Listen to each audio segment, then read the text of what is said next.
All right, welcome back to the Twitchy Theologian. I'm your host, the Twitchy Theologian, aka Family Dollar James White, aka the Paladin Calvinist. We're smiting provisionists. Y'all know what it is. Today we're gonna have Jeremy Sexton on, the one who's recently had beef with Doug Wilson, and we're gonna talk about that. We're gonna talk about his hatred of postmillennialism and why he believes that it's wrong. But Jeremy, great guy, wrote for the Gospel Coalition, wrote an article for them. It took me a while to read it and study it out. It was really complex, but I'm gonna introduce him, and he's gonna introduce himself, and then we'll get started. Jeremy, how you doing today, man? Good. How are you? Why do you hate postmillennialism, man? That's a great introduction. So tell us Way de-escalated right there. before you tell us why you hate postmillennialism. Tell us a little bit about yourself, a little bit about your ministry, and some of the things that you do. Yeah. I grew up in Southwest Missouri, where I'm now a pastor. I'm married to Brandy and have 9 children, 21 down to 2. So 3 out of the house, 6 in the house. And I grew up here and went off to college and joined the Army, went to seminary, pastored in churches in the South. And then about 7 years ago, came back to my and my wife's hometown area and have been pastoring here ever since. In the Ozarks. That's where I grew up. That's where I am. Nice. So if you happen to be weird enough to be watching this, and you're from around there, go to his church. Yeah. I'm a pastor at Christ the King Church in Springfield. That's right, Christ the King's Church in Springfield. If you're from around there, please go there. All right, so let's see. So this began on Facebook. You were critiquing Ken Gentry's new commentary on Revelation, and then I got a little chippy. I was like, "Hey, man, leave him alone. Ken Gentry's the man." And you messaged me, and I appreciate that you reached out to me and were willing to have this discussion with me. And then you sent me your article, which okay, I'm gonna we've had some technical difficulties this morning, but I'm gonna share my screen so that people can see this article. It's for the Gospel Coalition, and it is a postmillennialism, a biblical critique. And if I'm correct, this attracted some attention, right? I guess, yeah. Doug Wilson responded to it. And you know what? I'm just gonna share that and just give people a little bit of. So this one is Doug Wilson's response, a 7-fold rejoinder to Jeremy Sexton, and then you responded back, Right. and you Yeah, I got said, on the Aquila report. "Yep, on the Aquila report." Uh, uh, yeah, and you said this. I want to quote this. This is funny, bro. Despite its promise to address 7 critical points, Doug's rejoinder leaves me searching for substantive engagement. Oh, bro, that's such a good shot. It really is. I was rolling. So, if you don't So, mind, I would like to go through some of that article for the Gospel Coalition and just address some of the things that you said in it. yeah, you bet. So first, I want to say, like, I appreciate the way you define postmillennialism. You showed that you really know what you're talking about. especially the fact that you said modern postmillennialism agrees with all millennialism that the 1,000 years extend from the first advent of Christ to the second, covering the entire interadvental area, which distinguishes the modern postmillennialists from the Puritan postmillennialists, or to be theological. It's distinguishing the partial preterists from the historicists post-mill guys, and I appreciated that. Right. Yeah. The historical post-mill guys, like from the 18th and 19th centuries, were not partial preterists as a whole, at least. Typically, they weren't. And they also tended to have a view of the millennium that was different. They believed the millennium was a subset of the interadvental era. So it was a period within the interadvental area at the end. So those are a couple. And a lot of them would take. Sorry to cut you off. It's the timing on these things is a little weird. Yeah, no problem.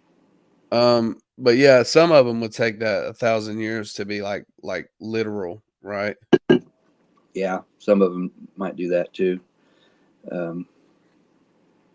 Yeah, literal 1,000 years at the end, or figurative, but it was either way. It was a subset of the time between the first and second coming of Christ, rather than covering the whole time. So modern postmillennialists, those are two differences about modern postmillennialists. They think that they're more amillennial in their view of the millennium, and in that they believe it spans the whole interadvental era, and they're preterist or partial preterist in their reading of the New Testament. Right. For the most part, definitely. Like, I know you addressed idealists like Chilton. Yeah. Right.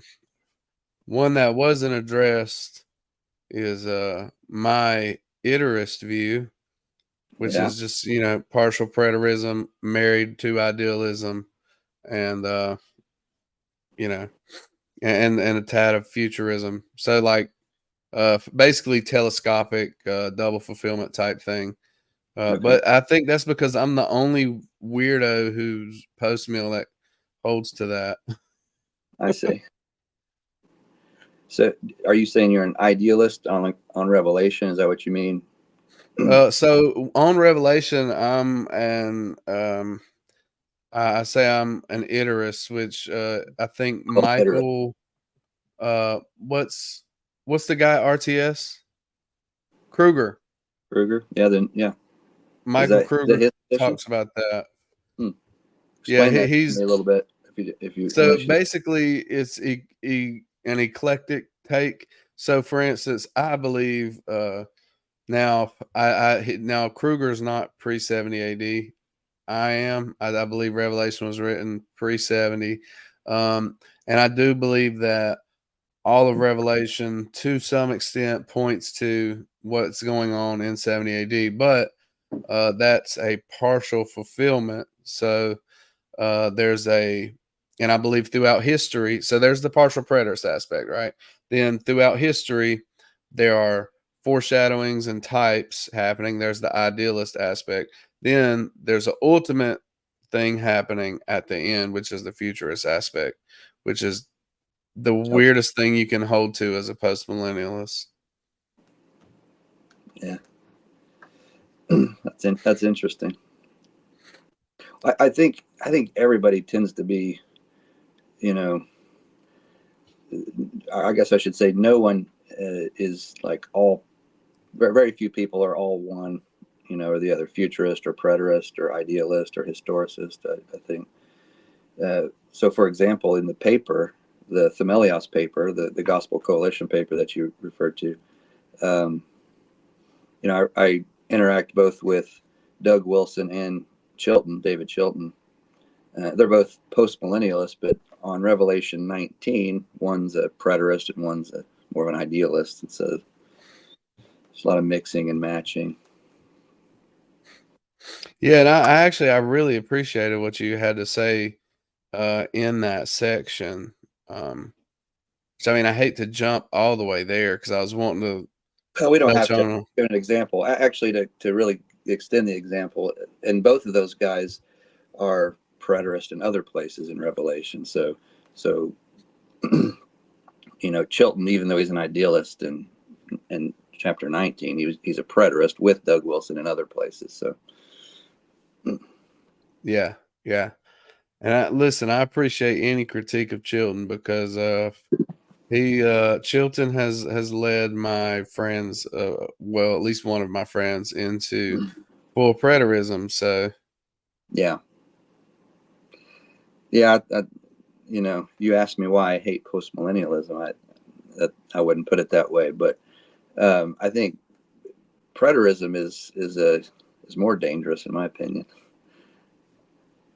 yeah, I think definitely if you hold to the and again, well, let me just say this: I love Doug Wilson, but if you hold to Doug Wilson's view of the ages, then it leans itself towards full preterism because he says that the age and the age to come. So there's the age and the age to come. That age, what he would say was the Judaic Aeon, and the age to come is the New Covenant era.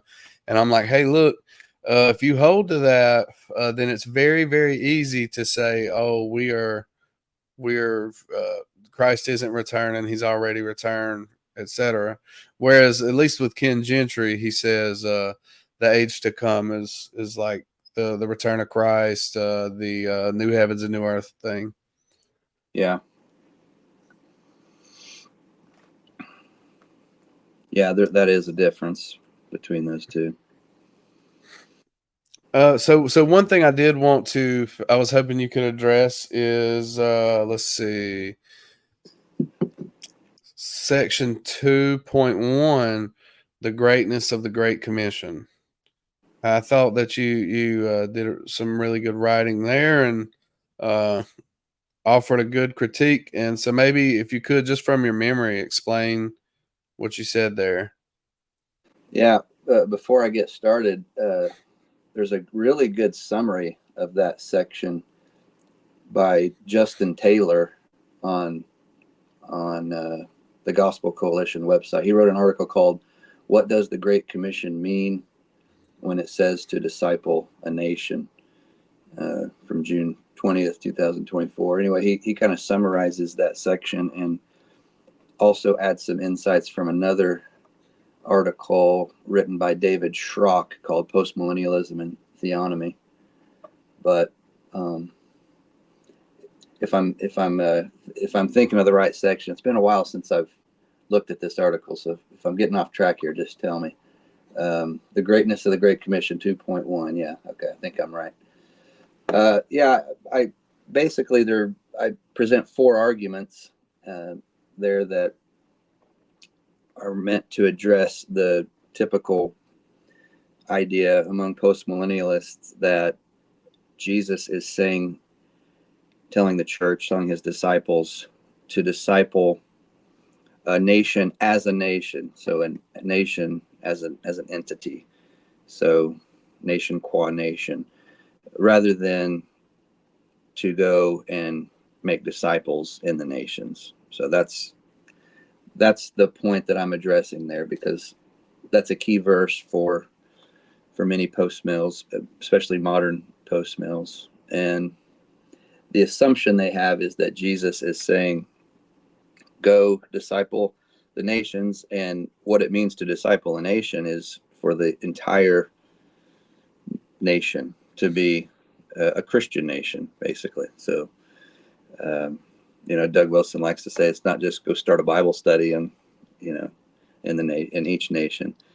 And so I remember one time somebody asked him, I can't remember what the context was. Well, what percentage of the nations or a nation would need to be Christian before it could be considered a discipled nation, so that Jesus can come back, because we have discipled nations. And, I don't know if he really gave an answer, but somebody said, well, 60% enough. And so no, it would need to be more than that. So the idea is that a discipled nation, is going to have a Christian king, a Christian government, and a Christian population as a whole, not every single person.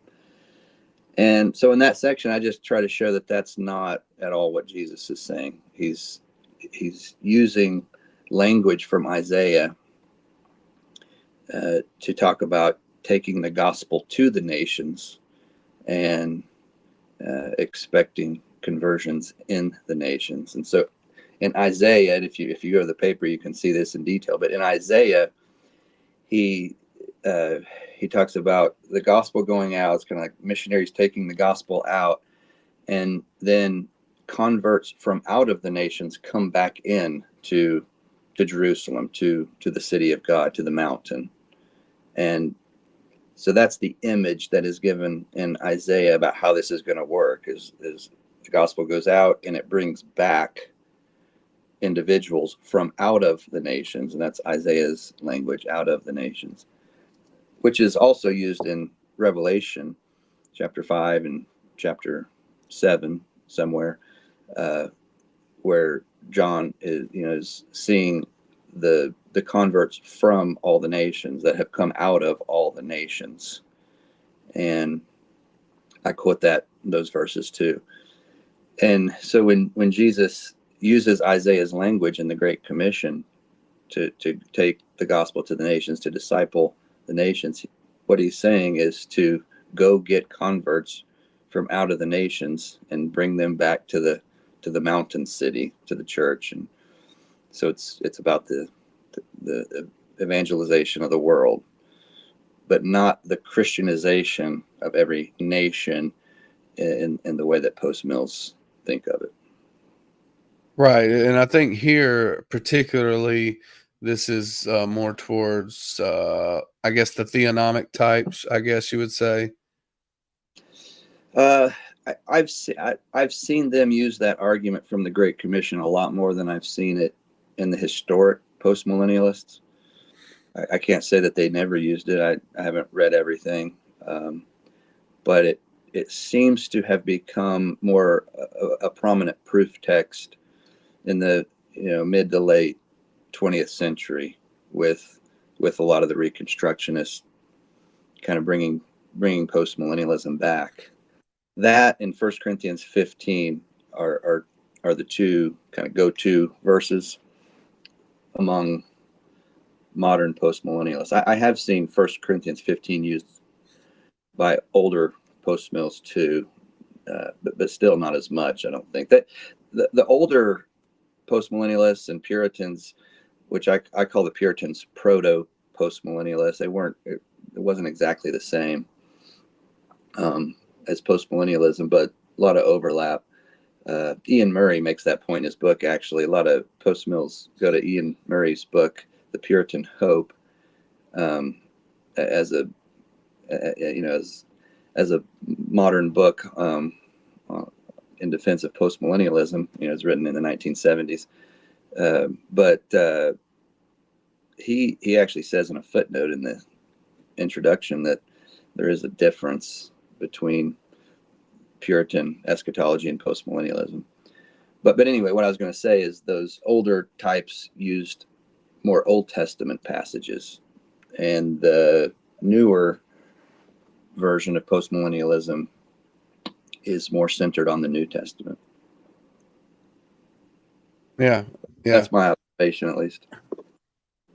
All right. Yeah. And I felt like in 1 Corinthians 15, that was one where I was like, I don't know what to do with this argument. Like it was a head knocking argument for me. But just to kind of park flex there, didn't it? Yeah, it did. But just to park at Matthew 28:18-20 for a second, the Great Commission. Okay. So you explain that all discipling the nations doesn't mean to disciple the nation, but disciple individuals as nations.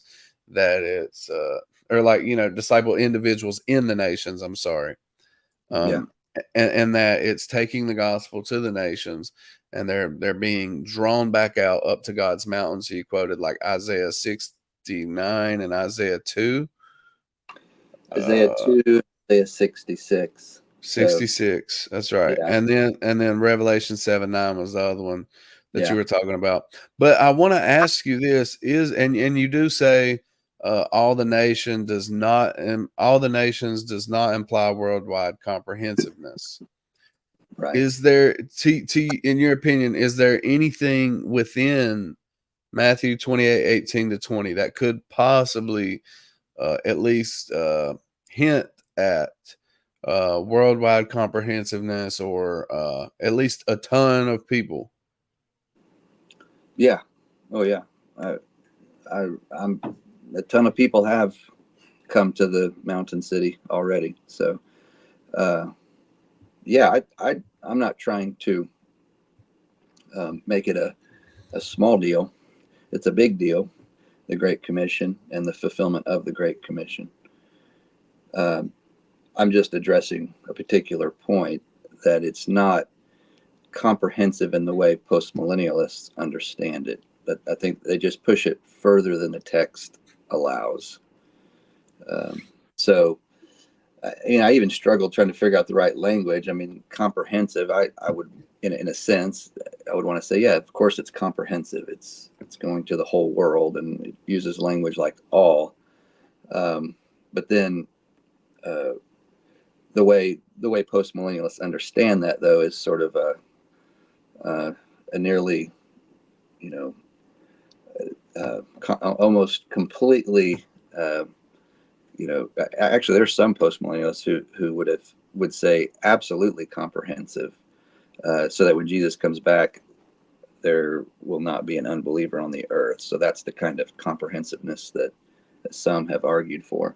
Not most, not most, but um, I want to try to define that worldwide scope that Jesus gives us, that all-encompassing vision with biblical categories, and I want to fill it out biblically rather than just pouring assumptions into it, which is what I think postmillennialism does. Right. Well, I appreciate that you're like, yeah, I mean, there's tons of people because I mean, what I'm seeing there, I'm just gonna say from like a 5,000 foot view, uh 18, all authority. I'm seeing fulfillment of Davidic covenant and a lot of stuff in David's life and a lot of the Psalms. I'm saying that seems to hint at some sort of worldwide aspect to his reign and his dominion. And then I'm looking at 19, fulfillment of the Abrahamic covenant, seed as numerous as the stars in heaven and the sands on the seashore, and that seed being, believers, those who Right. trust in Christ, Galatians. So, and then 20, which is the one a lot of people don't catch. I'll be with you always. I take that as a connection back to Joshua.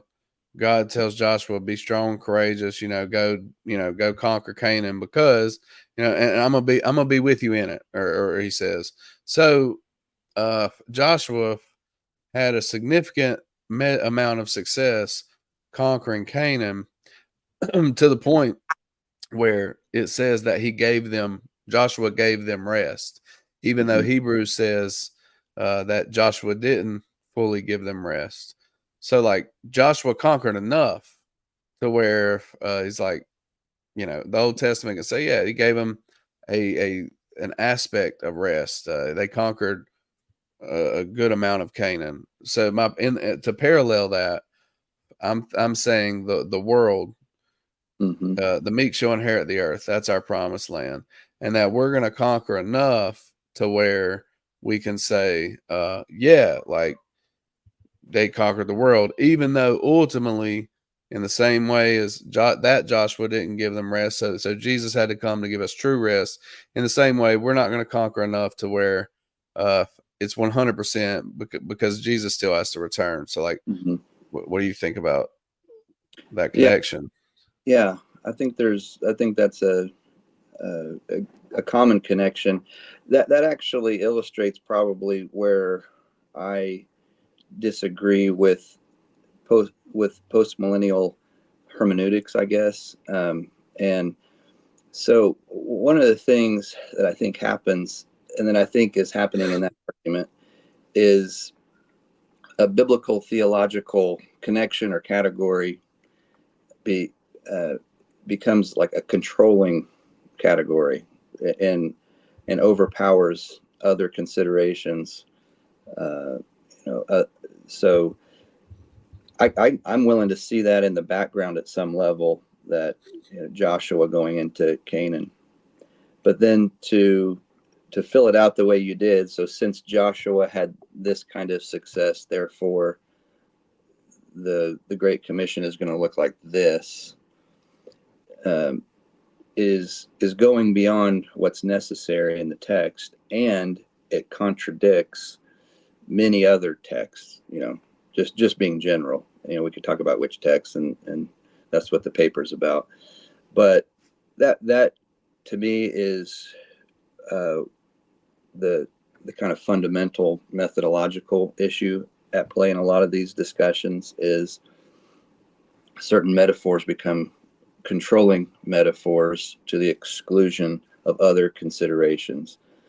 And so I would just say, well, the Great Commission is not like the conquering of Canaan in every way, at least.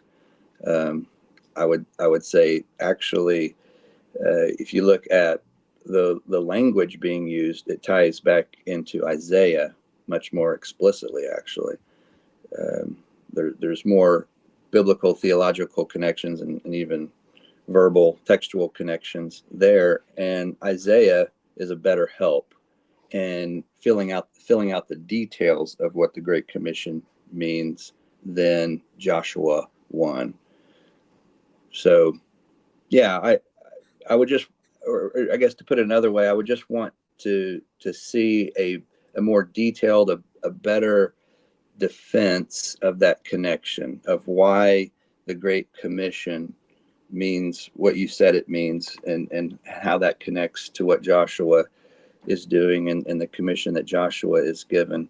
Why would you fill it out exactly the same? Or not, you're not filling it out exactly the same, but why do you Right. see Why am I connect? pressing that?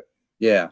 And Why so am I what pressing that connection so much? Yeah. Yeah. And so what I did was I made an argument that Isaiah is a better theological biblical theological background for us to consider here. And I tried to show that with various arguments that were, linguistic, and things like that. And I think that's the work that's missing in defenses of postmillennialism, is that detailed exegetical grounding of a lot of the inferences that are made.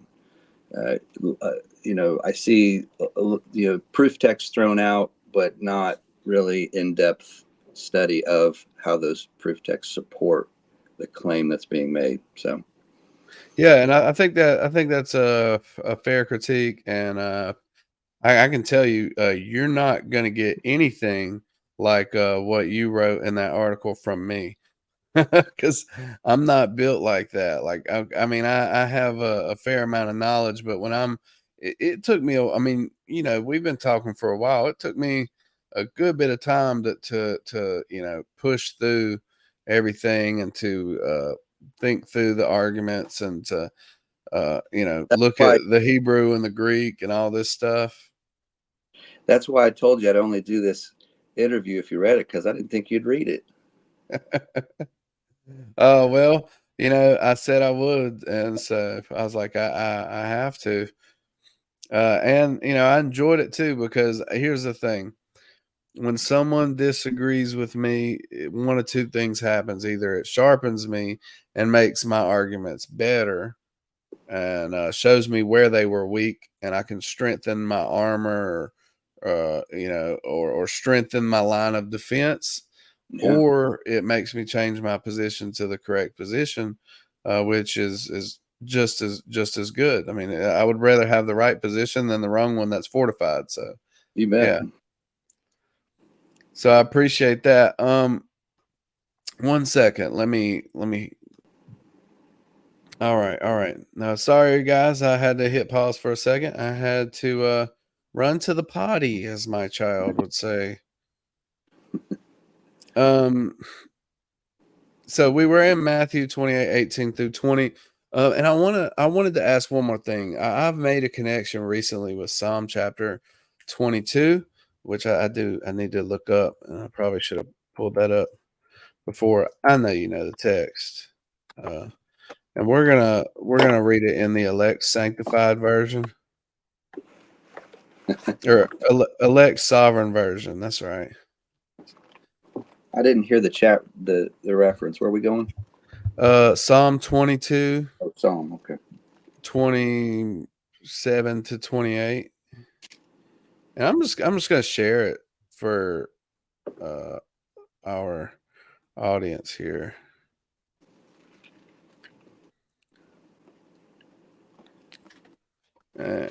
So like, as you know, Psalm 22 discusses it kind of foreshadows and points to the crucifixion of Christ, right? Yeah, right. And then in 22 it says, I will tell of your name to my brothers, in the midst of the congregation I will praise you. Which, that, and you have rescued me from the horns of the wild oxen. I'm seeing that in some sense as like, okay, it was talking about crucifixion, it's hinting at resurrection here.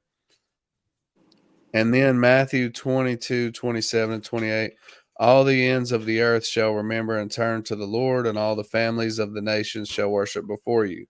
For kingship belongs to the Lord, and he rules over the nations. So what I'm seeing, connecting 28 to 18, kingship belongs to the Lord. All authority is Christ in heaven and on earth. And then 28, 19 connects with all the ends of the earth shall remember and turn to the Lord. So what I'm seeing here is at least some reason.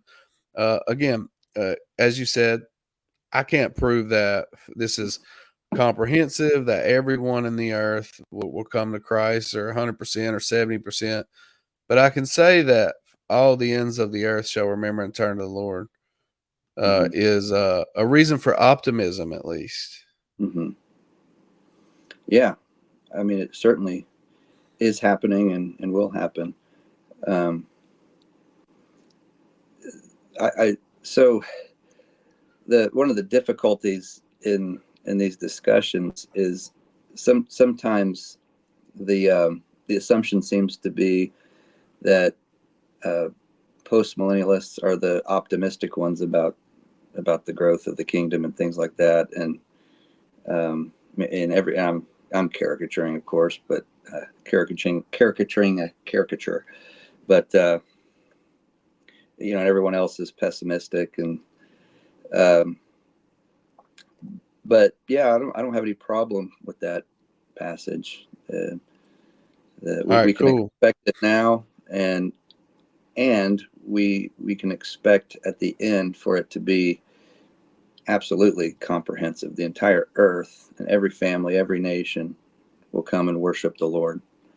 But we're seeing that now. It's not. I think we're seeing the gospel even in the first generation of the church. The gospel was going all over the place in anticipation of that great and final day when it will be complete, perfect. And I just I felt like I know that not all millennialists are pessimistic, and for me it's optimillennialism versus pessimillennialism. Like, if we're on the same side about being optimistic about what's going to occur, then the rest we can just like parse out in our just threads and discussions and papers that we're writing. That's all well and good, as long as we all have optimism. I remember hearing, do you know Jared C. Wilson? I know who it is vaguely.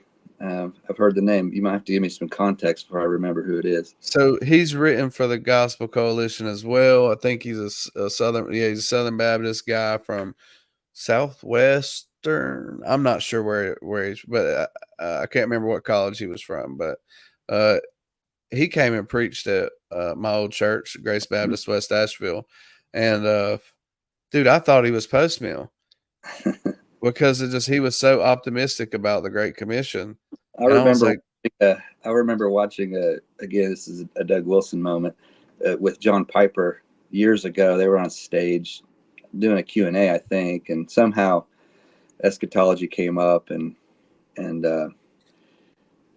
Doug said to John Piper, basically, you're a post mill. I've read your book, Let the Nations Be Glad, that Piper wrote, and you're post mill, and of course Piper is not post mill, but he's very optimistic about the advance of the gospel and the power of the gospel going to the nations. So, yeah, I don't think you have to be post mill to have that kind of confidence in the Great Commission and what Jesus can and will accomplish, as he already has.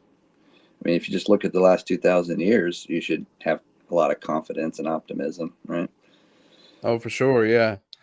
I mean, what started with approximately 511 guys has become the largest religion on earth, even Yeah, though, most of, I guess we wouldn't count a lot of them that Google counts or, yeah. I but mean, sure, but still, either way, um, yeah.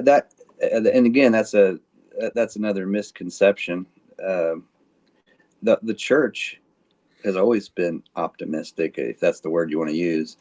Um, maybe not the greatest word in some ways, but hopeful, confident, optimistic.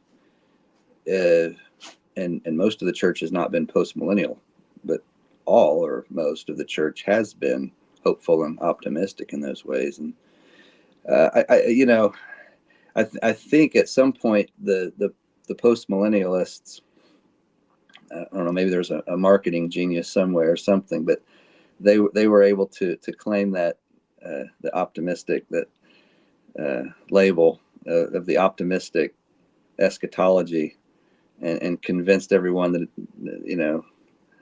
that if you're not post mill, you're not optimistic. And so then folks read Matthew 13, the kingdom parables, and like, well, I want to be able to believe that. I guess I have to be post mill. that You know, was something that I actually wanted to address was Matthew 13 because it wasn't in the paper, I don't think. Am I remembering correctly? That one's not in the paper. you probably have a better memory than I do at this point because I think you've read it more recently. Yeah, I read it this I morning, don't. and Okay, yeah, I'll trust you. yeah, I think you did like you put it in like the brackets, like this is one of the verses they use, but you didn't like directly address it, whereas you would directly address like 1 Corinthians 15, Matthew 28, stuff Yeah, like I that. had a memory of something that I think I said. Let me find it. So the concluding paragraph in the section we were just talking about, so it's 2.1.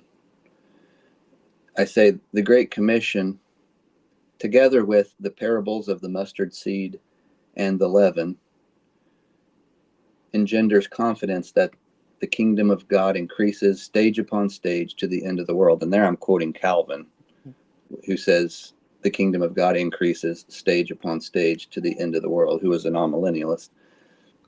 And then I conclude, but neither Matthew 28:18-20 nor any other scripture stipulates the degree to which the universal circumference of the gospel's triumph must be filled.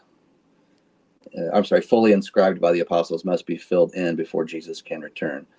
In other words, I wholeheartedly affirm the teaching of the Great Commission, and the parables of the mustard seed and leaven are the ones I mentioned there.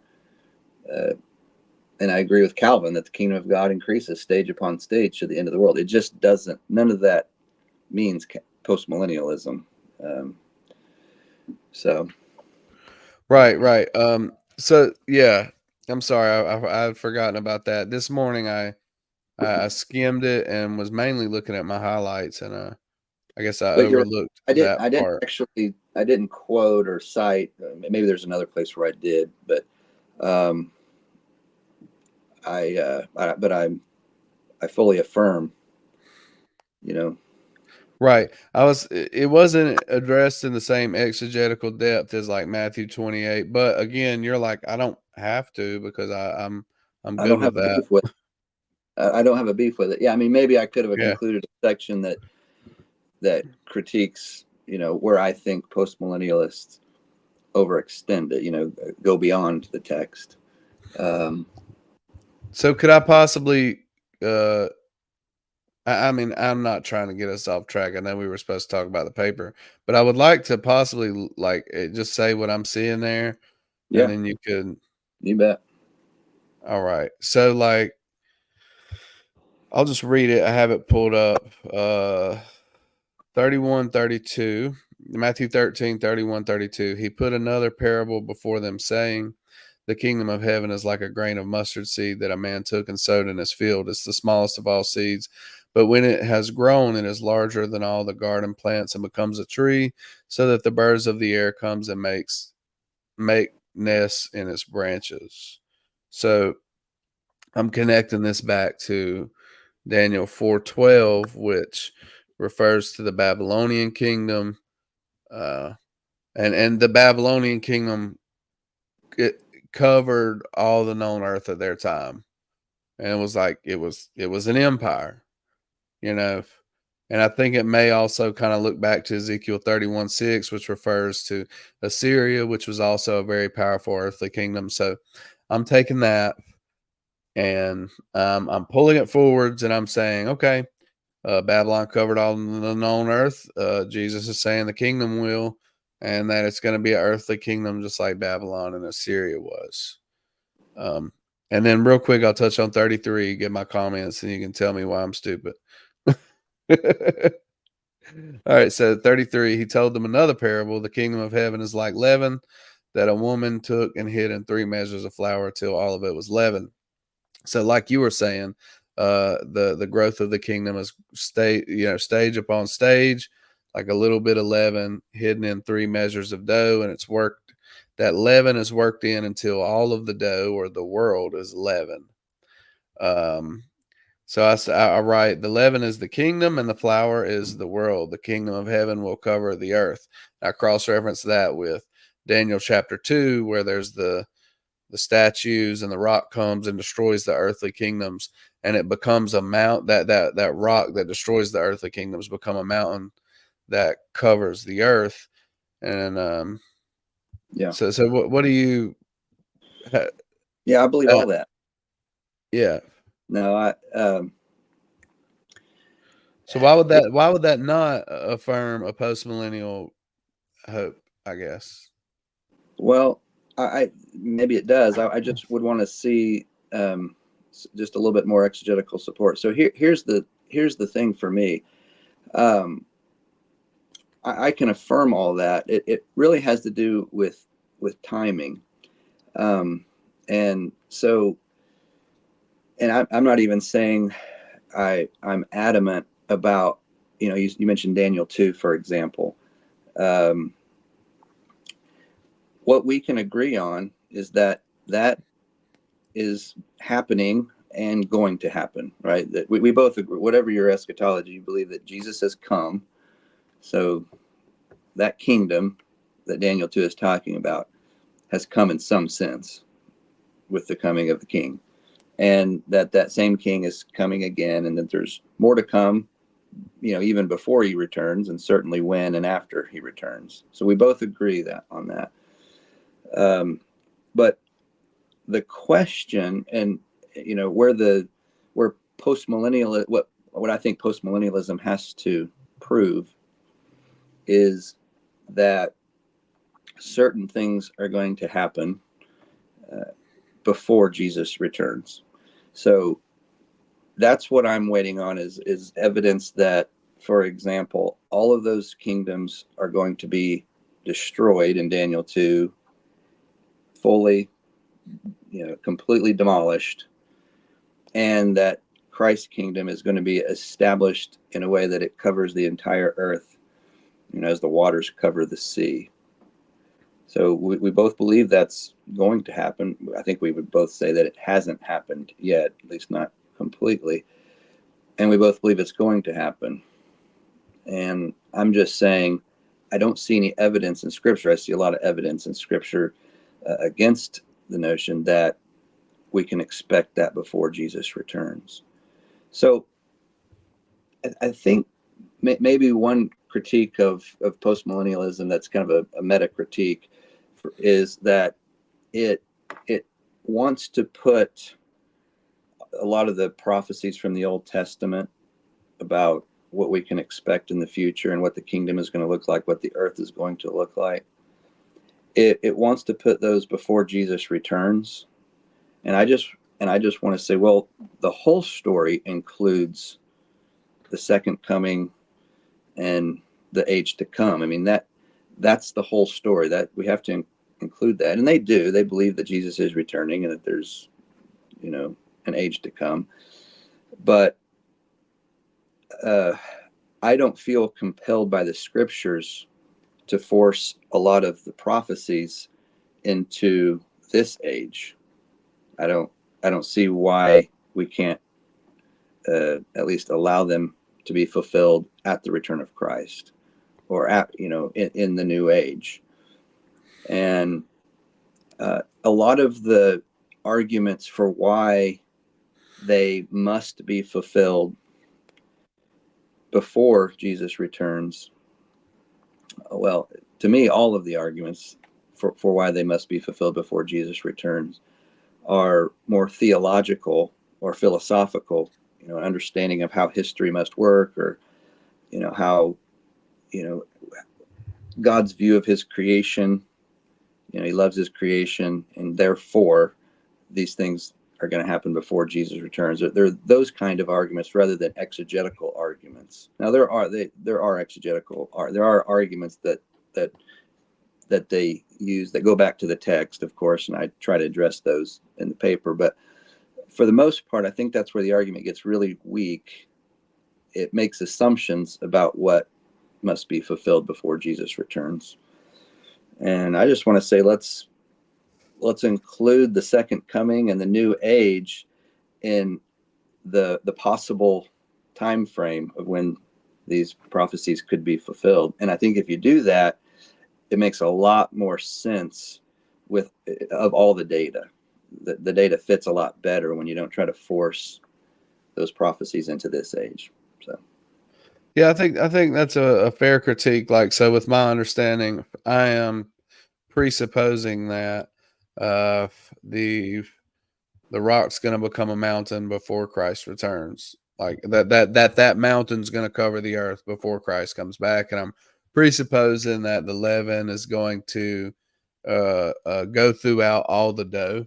That the gospel is going to permeate the entire earth in an efficacious way before the return of Christ. So, I mean, I think that's fair. I do have those presuppositions there, and I can recognize that. But First Corinthians 15, man, he shall reign until he puts all his enemies under his feet. Right? yeah, That was my segue. that's a good segue, but I'm going to ruin it because I want to just say something about that metaphor of the leaven permeating the dough. That's a good example of a metaphor that we have to interpret with Scripture.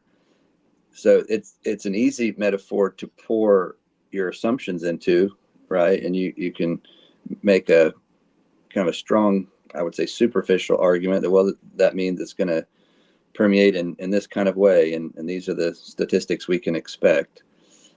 But if you look at the rest of the New Testament and let the New Testament fill that out, I think what you find is that the apostles, Paul in particular, by the end of his life, he would have said that the gospel that is happening, and it's happened. I mean, he wasn't certain that that, he wasn't trying to say this is it. Jesus is going to come back now because it's done, but he could have, because the gospel went to the nations. So, I think we just have to let Scripture interpret Scripture and not let metaphors like that control in a way that Scripture doesn't allow. So that was maybe a better example of what a point I was making earlier about that. So before we segue into 1 Corinthians 15, you touched on the imminent return. Kind of like that's also a different. I was going to mention. Yeah, I'm glad you brought that up. The near return of Christ, or imminent means near. That's another difference. You're talking about being optimistic. As long as we're all optimistic or hopeful, as you put it, we kind of all agree. But I guess the main distinction between what we might call an optimistic amill and a post-mill would be the understanding of what we're promised. So amills would say, well, Jesus can come back any generation. There aren't any unfulfilled prophecies, or at least major events that need to happen. Whereas a post-mill would say, well, no, there is. There's a lot that needs to happen. And so maybe they're both optimistic about the advance of the gospel, the power of the gospel, and they would describe things in very similar ways and interpret certain texts in very similar ways up to a point. But one affirms the doctrine of the imminent return of Christ, which is a historic Christian doctrine. It's in the Westminster Confession. It's in the Church Fathers. It's in the Bible. And then postmillennialists, and this is a major, I think, problem with postmillennialism, modern postmillennialism. This is actually a distinction between modern postmillennialism and historic postmillennialism as well. Modern postmillennialism has abandoned that doctrine of the near return of Christ, because they are partial preterists. So they believe all those texts that talk about the imminent or near coming of Jesus or the Son of Man were fulfilled in AD 70. And so all of the verses that have traditionally been used to defend the doctrine of the imminent return of Christ are interpreted by modern postmillennialists as being fulfilled in AD 70. And just to be clear, I'm not saying that they think all prophecies were fulfilled in AD 70, because they do believe that Jesus is coming back and that the New Testament speaks to that. I'm only saying that all of the passages that speak of the near, imminent, impending coming of Jesus or the Son of Man, they believe all those were fulfilled in AD 70. And so that's a major difference between modern postmillennialism and optimistic amillennialism, and modern postmillennialism and historic postmillennialism. Yeah, thank you. So one thing I wanted to kind of ask about that is how imminent. So I guess I'm kind of saying, and this is like a precursor to my question, how imminent is imminent? Like, do you believe that the man of lawlessness is yet to be revealed? Some would call that the beast or the Antichrist. I just say the man of lawlessness to be, I think, a bit more scriptural. Do you think he's yet to be revealed? Does Satan still have to be unbound so that he can deceive the nations? Like, oh man, imminent's imminent. You're getting into it. With the binding of Satan and stuff, but I'll just answer the question. Yes, I do think that the man of lawlessness, man of sin, Antichrist, beast, whatever you want to call him, is still to come. I don't take a preterist interpretation of that. Some you don't have to be post-mill or even call yourself a partial preterist to take a preterist position on that, but I do take the more, I guess, the consensus view, I get, or the not consensus, but the majority view that that it's future. The man of lawlessness is future. So I bring that up. Well, let me say this first. Oh, we lost you for a second. Uh-oh, there we go. Am I All right. back? Well, yeah, you're back. So let me say this first. I think Doug Wilson actually holds to a future man of lawlessness. If I'm remembering a sermon that I heard him preach one time, but I do. That would surprise me, but I don't know. I just have to claim ignorance on that. I know Ken Gentry doesn't, Right. but I do. I connect that with Satan being unbound in order to deceive the nations. Um, so I don't. I'm not denying the imminent return of Christ. Yeah. However, I Yeah. You asked think how imminent. I'm sorry, I didn't answer that part of your question. That's a good question. I cut you off. You finish yours, and then I'll answer your question. Sorry. so. I would think that those things need to happen first. That's all I was going to say. Yeah, sure. When I say, any generation, so um, a lot of folks would hold to any moment, any moment return of Christ. So it could happen like 2 seconds from right now, kind of a thing. I don't hold to that, but I do believe that it can happen in any time, more generally, understood.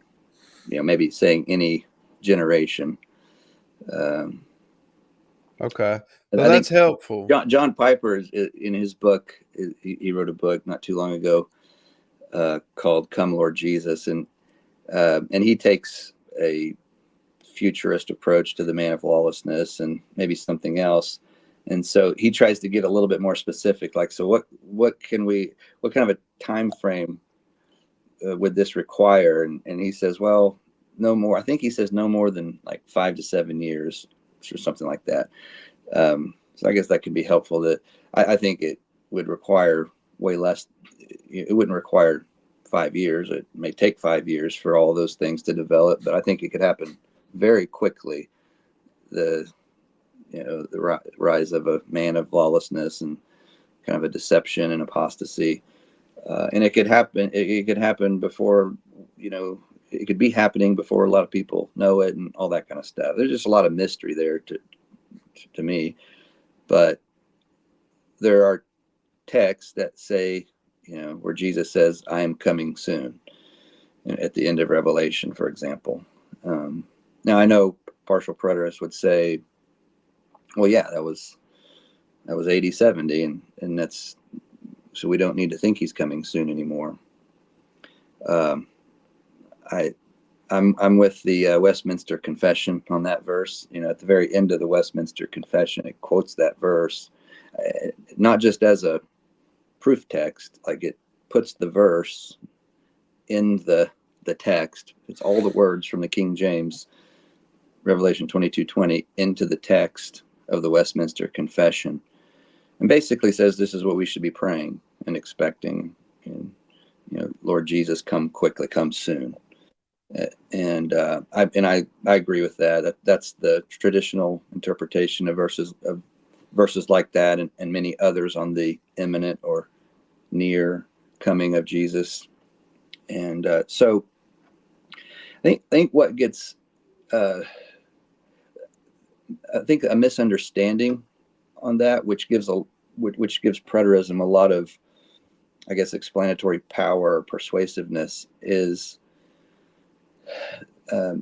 how that kind of language was used by the Jews, and even in the Old Testament, in the Second Temple literature, and in the New Testament. That language was, that the coming of the Lord is near type language.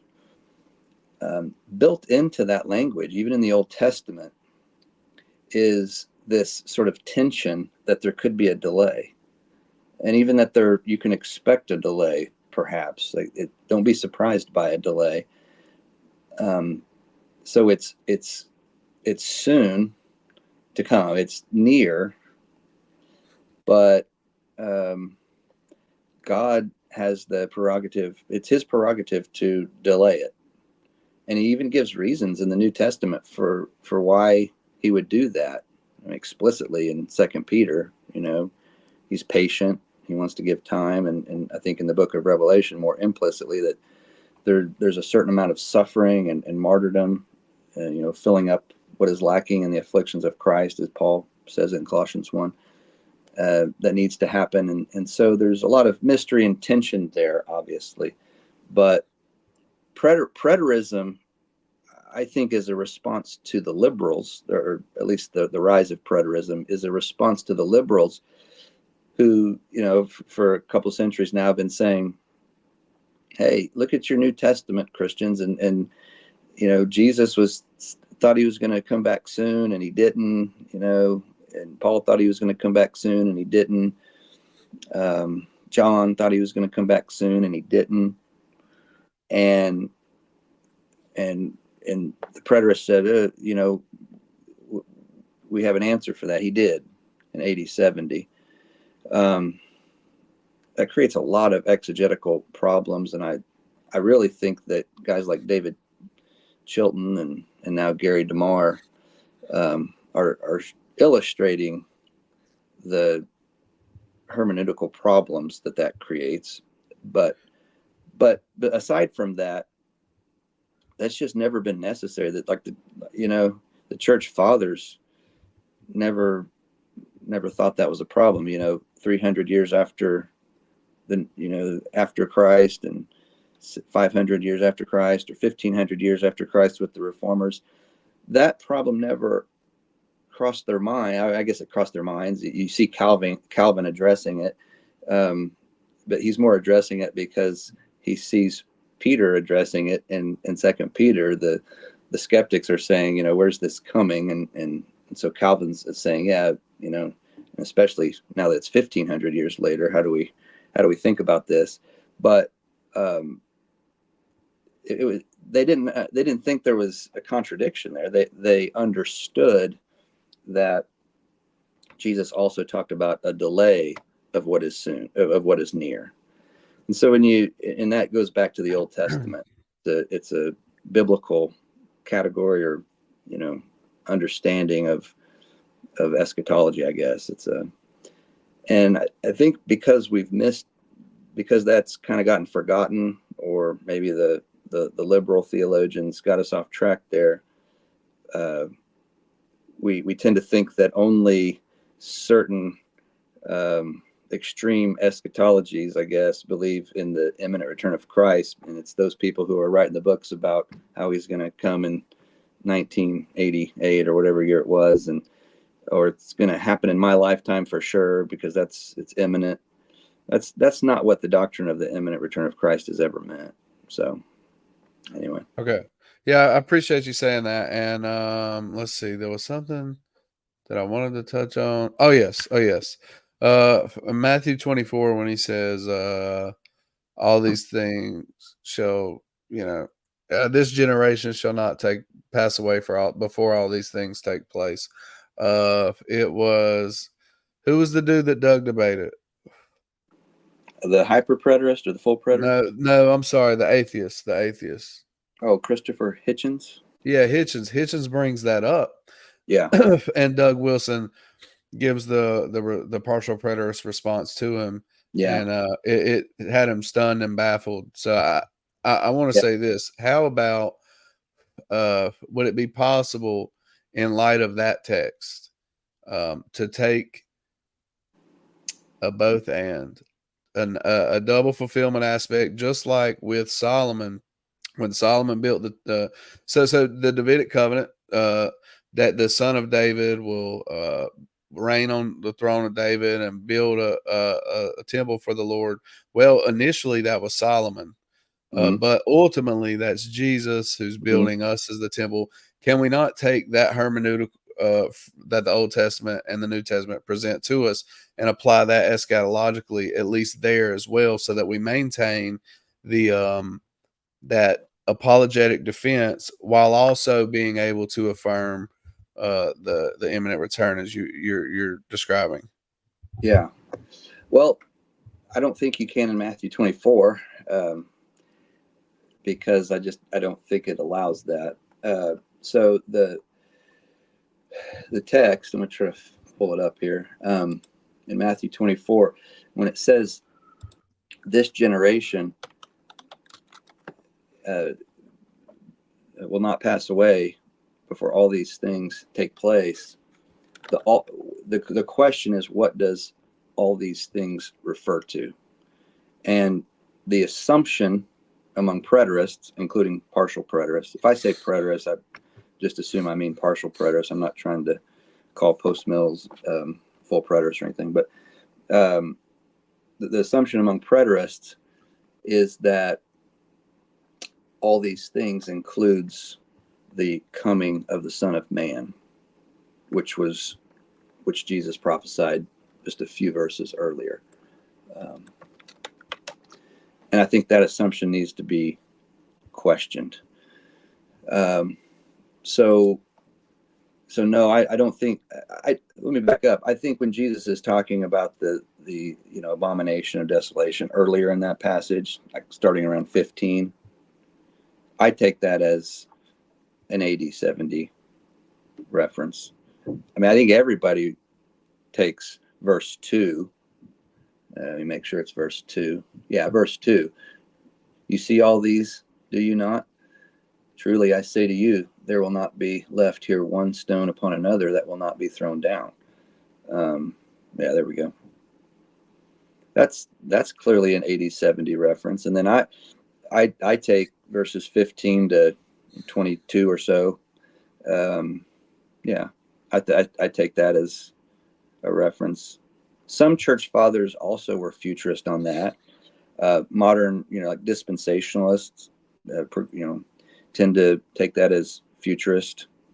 I think most church fathers, and certainly guys like Calvin and most modern interpreters for sure, evangelical commentaries, take 15 to 21 or 22 as being fulfilled in AD 70, a reference to the temple, the destruction of Jerusalem.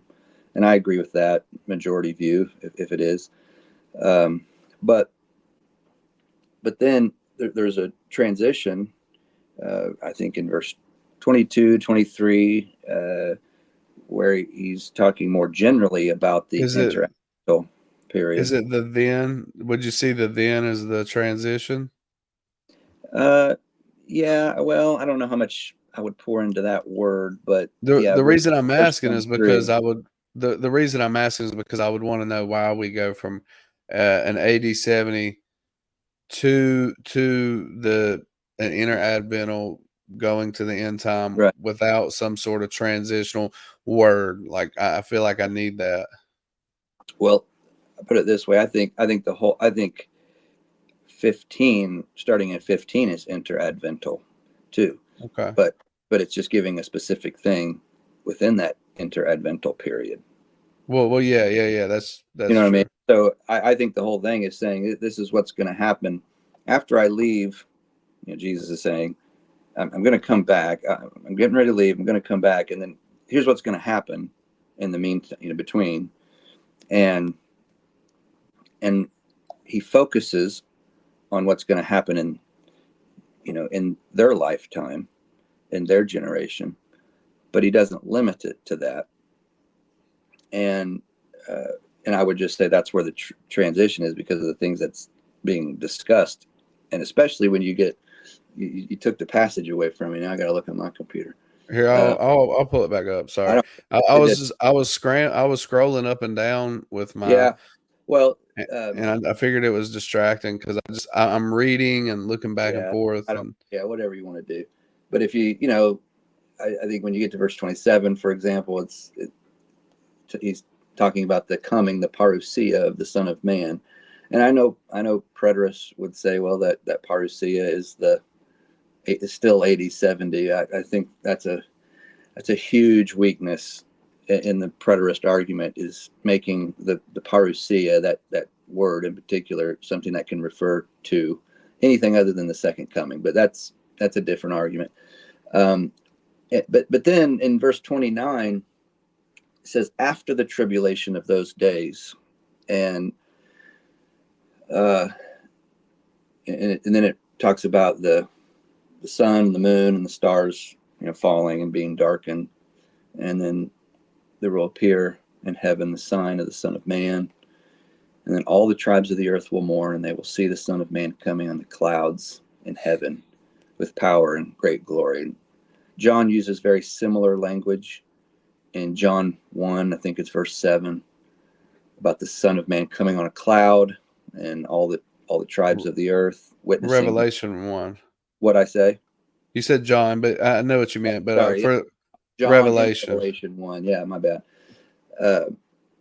He uses similar language about all the tribes of the earth seeing, witnessing with their eyes this event that's the Son of Man coming on clouds. And then that same coming is referred to at the end of Revelation chapter 22 a few different times.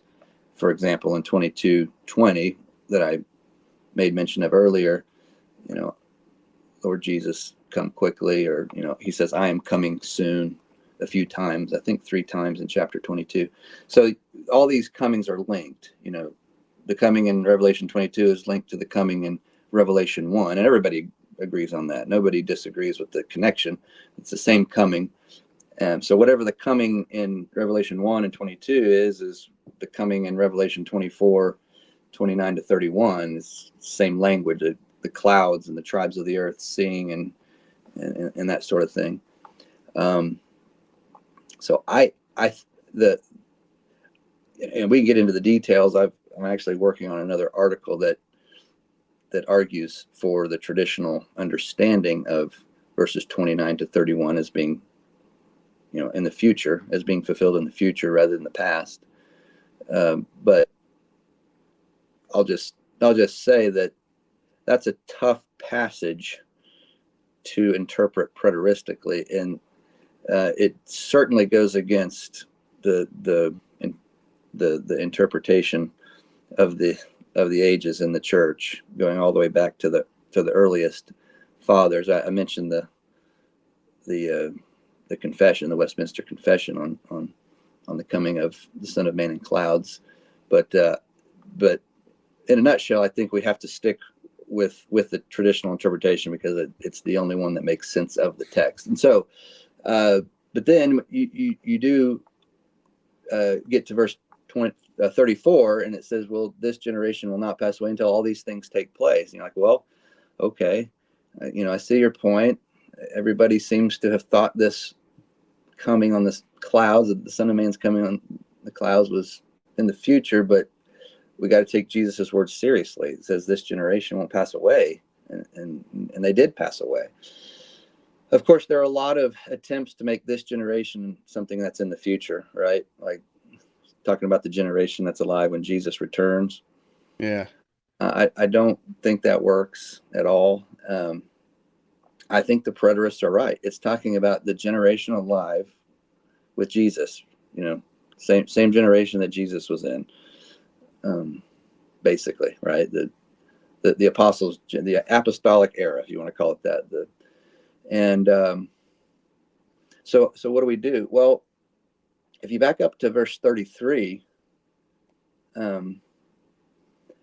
he uses the same phrase, all these things. It's actually used up in verse 6 or 8 too, but so it's used 3 times in this chapter, all these things.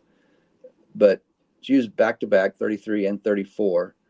And in 33, though, it's really helpful because it defines, if we look at it carefully, it tells us what all these things are. What's the referent of all these things? Well, when you see all these things, you know that he is near.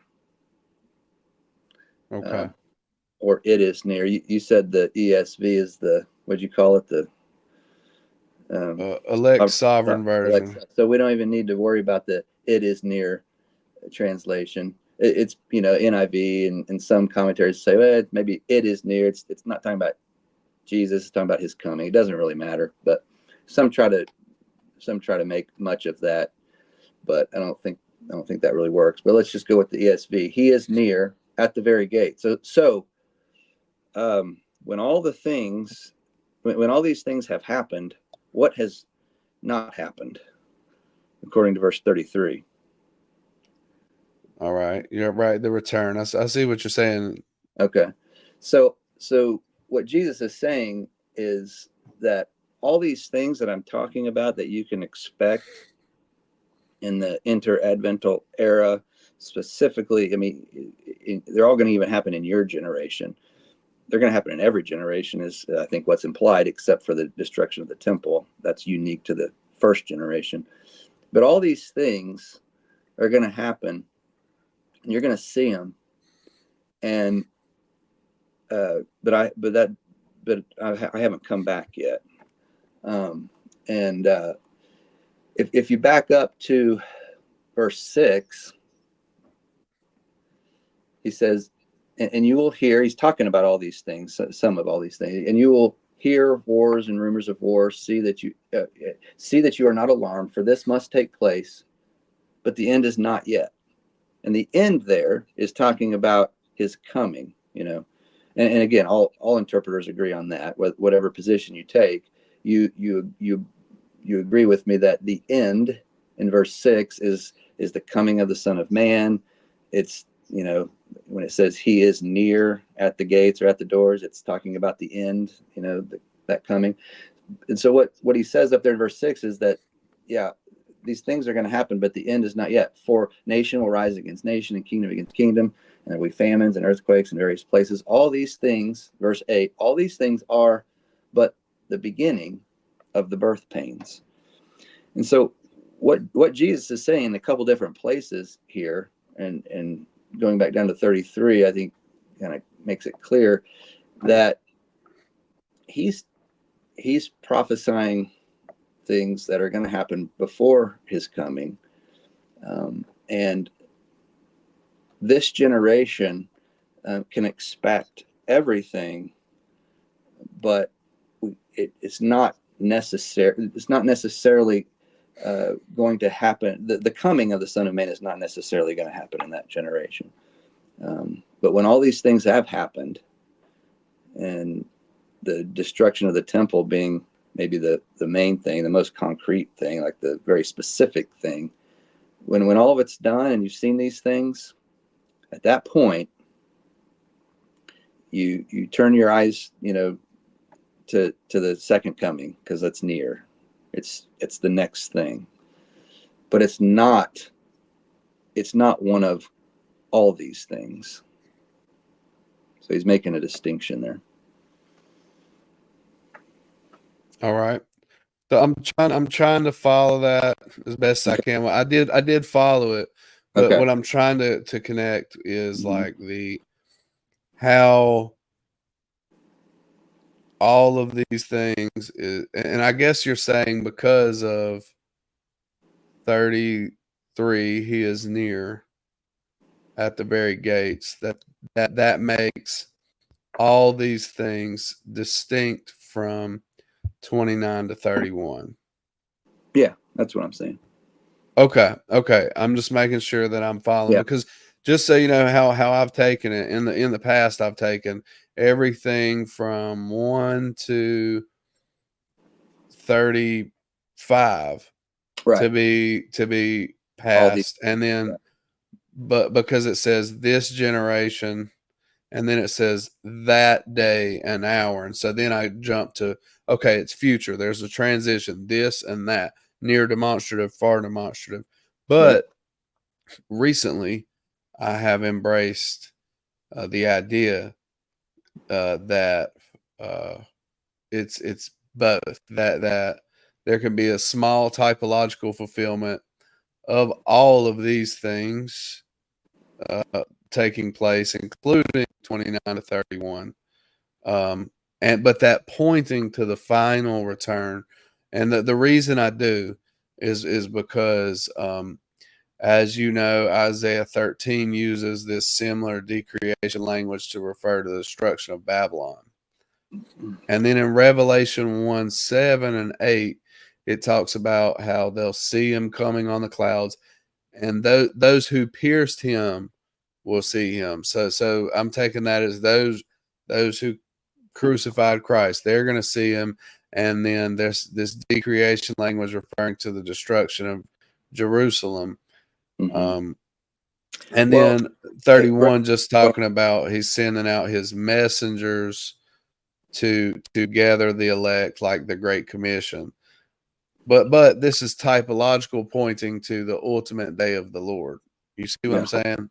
Yeah, I could I certainly think that the destruction of the temple prophesied in verse 2, and I would argue in verses 15 to 22, 21, 22, is, we could say, typological of the judgment at the end. I could go with that. It points to it.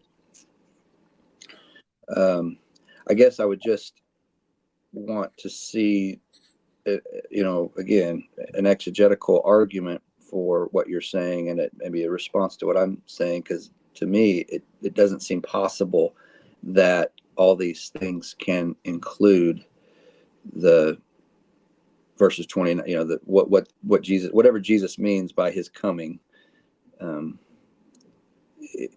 It's not included among all these things, so I just don't see any reason in the text to say that verses 29, to conclude that verses 29 to 31 have been fulfilled, that they came to, that they reached fulfillment in AD 70. Right. But I want to clarify, and I know you know this, but I want to clarify for my audience. I'm saying partially fulfilled, or like typologically, and I'm not to the point where I could exegetically argue right now from this passage, Right.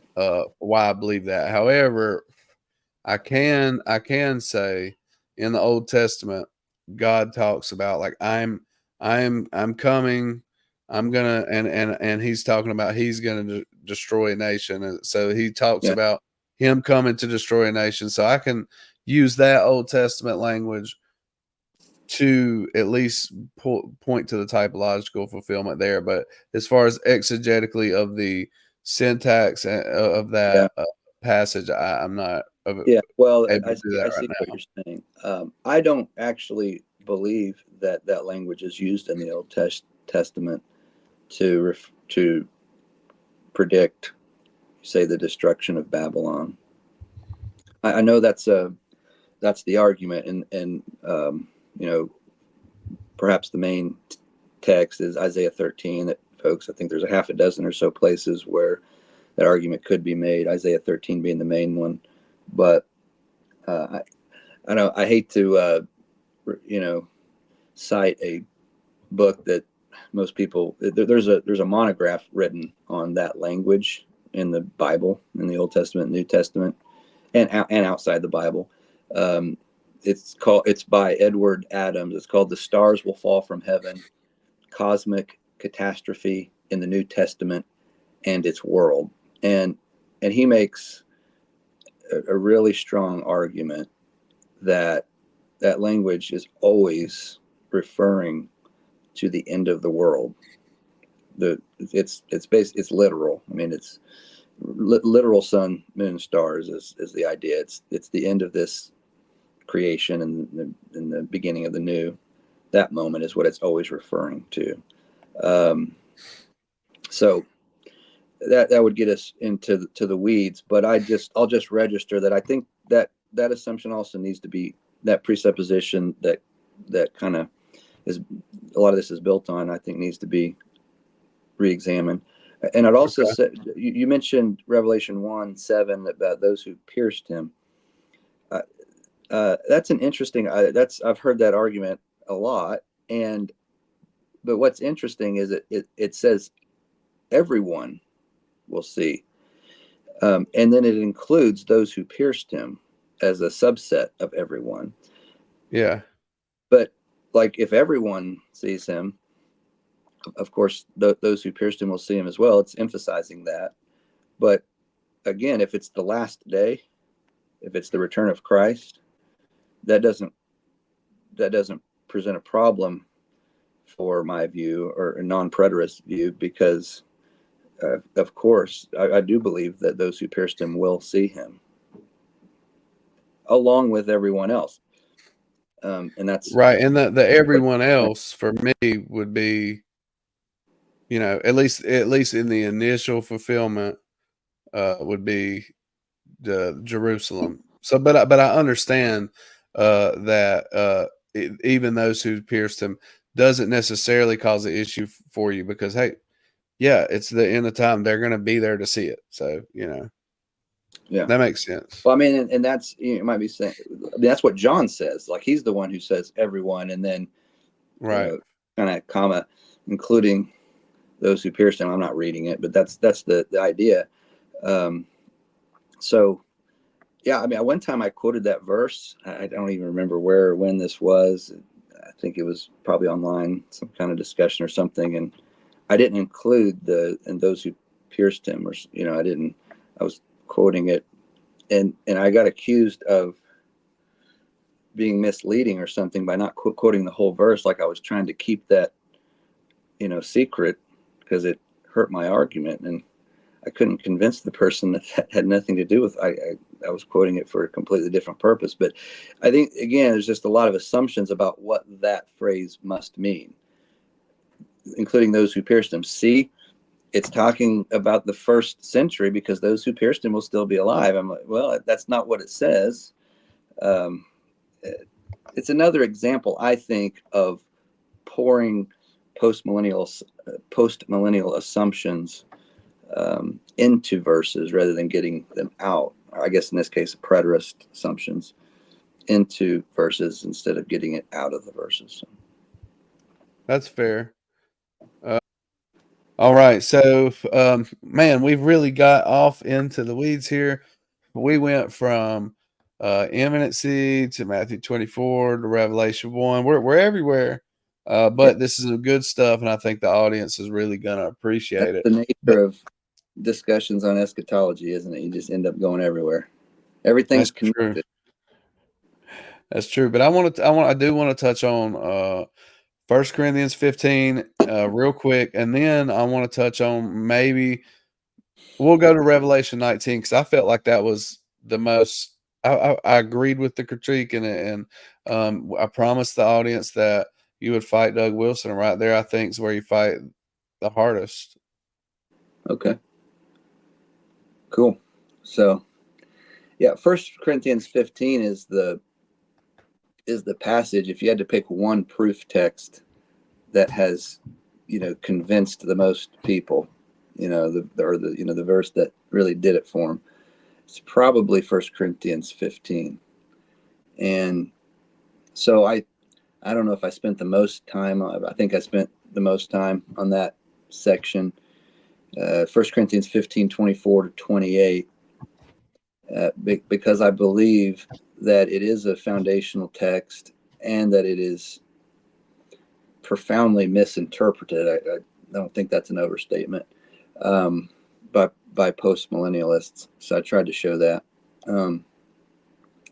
So the assumption, I guess, or maybe you could, maybe I should let you give the post-mill, defense, and then I can interact with it. But my understanding, at least, interrupt me if you want. But verse 24 in ESV says, "Then comes the end, when he delivers the kingdom to God the Father, after destroying every rule and every authority and power."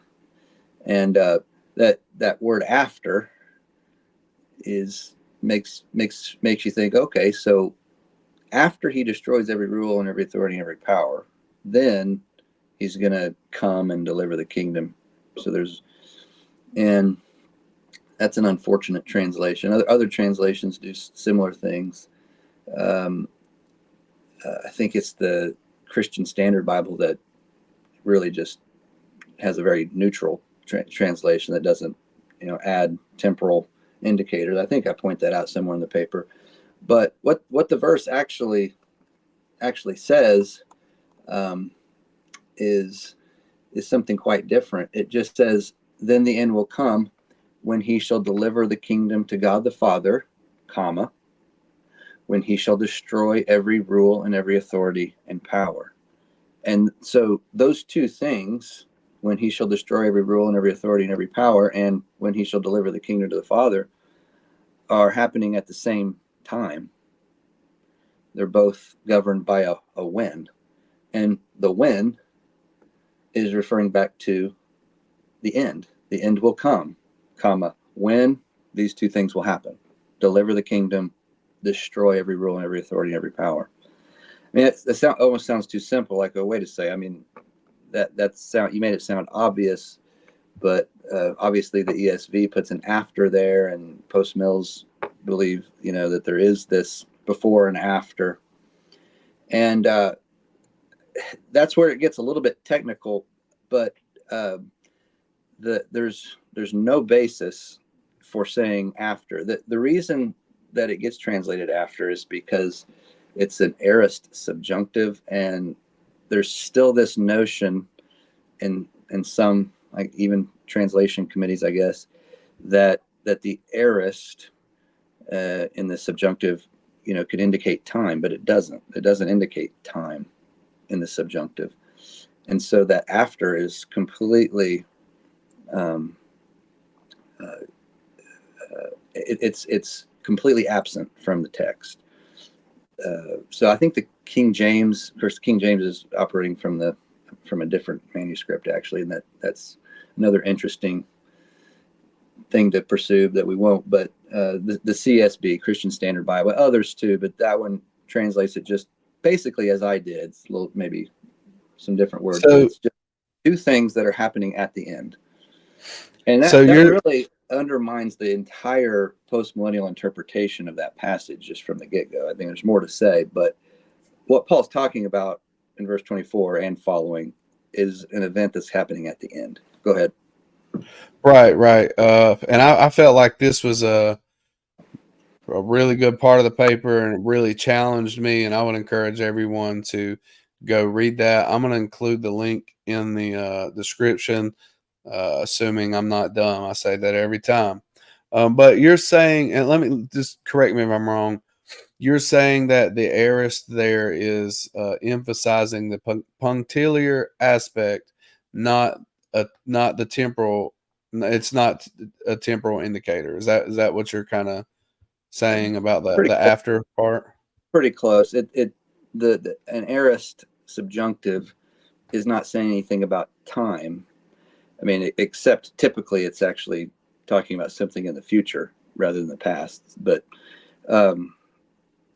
there's nothing about an aorist subjunctive that would make us think, oh, this is saying it's happening before something else or something like that. Okay. And again, most of the time it's future, and it is in this case. I think it's future too, but context more determines that than the grammar. But yeah, it's not. I wouldn't use punctiliar. I would say, an aorist verb is perfective in the aspect, and this is getting into the weeds, but basically that just means that it's kind of referring to the whole event, like from beginning to end. The whole event is in mind. Like, this is going to happen. It's not, emphasizing the beginning or the end or the middle or anything like that. It's just seeing the whole event, and it's telling us when this whole event from beginning to end is going to happen. And in verse 24, it's at the end. Then comes the end. When? Okay.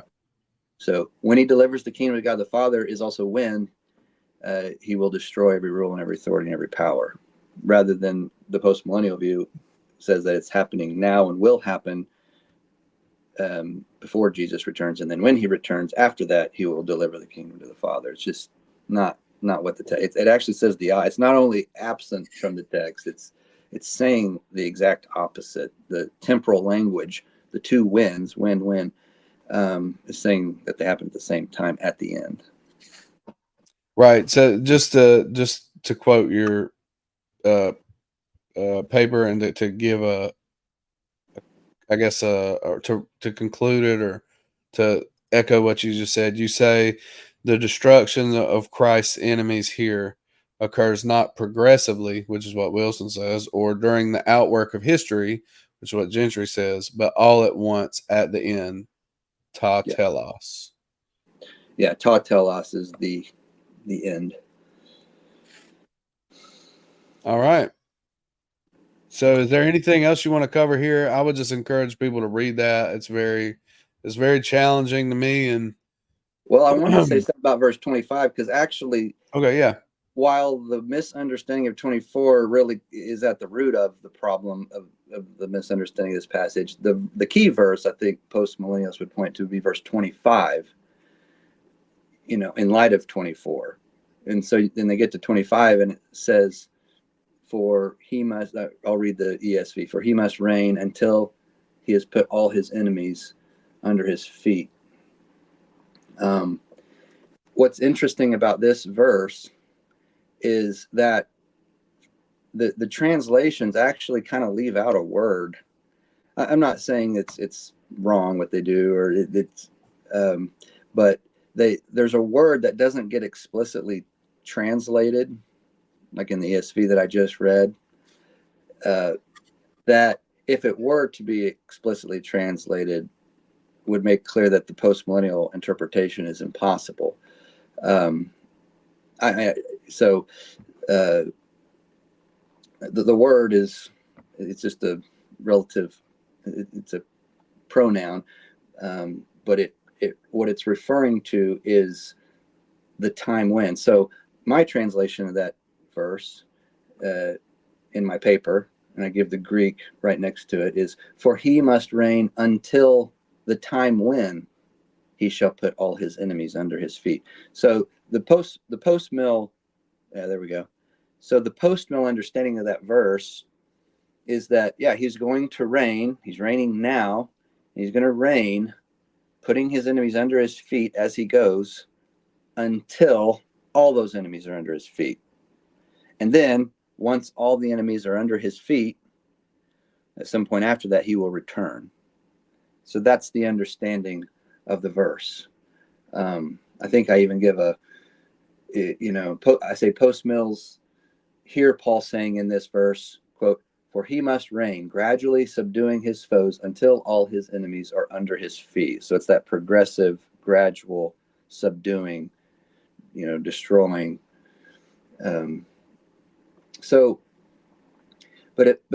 if you look at the text carefully, it's actually saying the same thing verse 24 was saying. It's putting that subduing of all enemies at the end. He must reign until that point. What point? What time? Until that point when he shall put his enemies under his feet. And it's another aorist subjunctive. So it's talking about an event from beginning to end that's going to happen at a point, at a time. So that's all I'll say. I think if they want to fill it out and kind of, I give some examples of how the grammar works and in the paper. Yeah, thank you.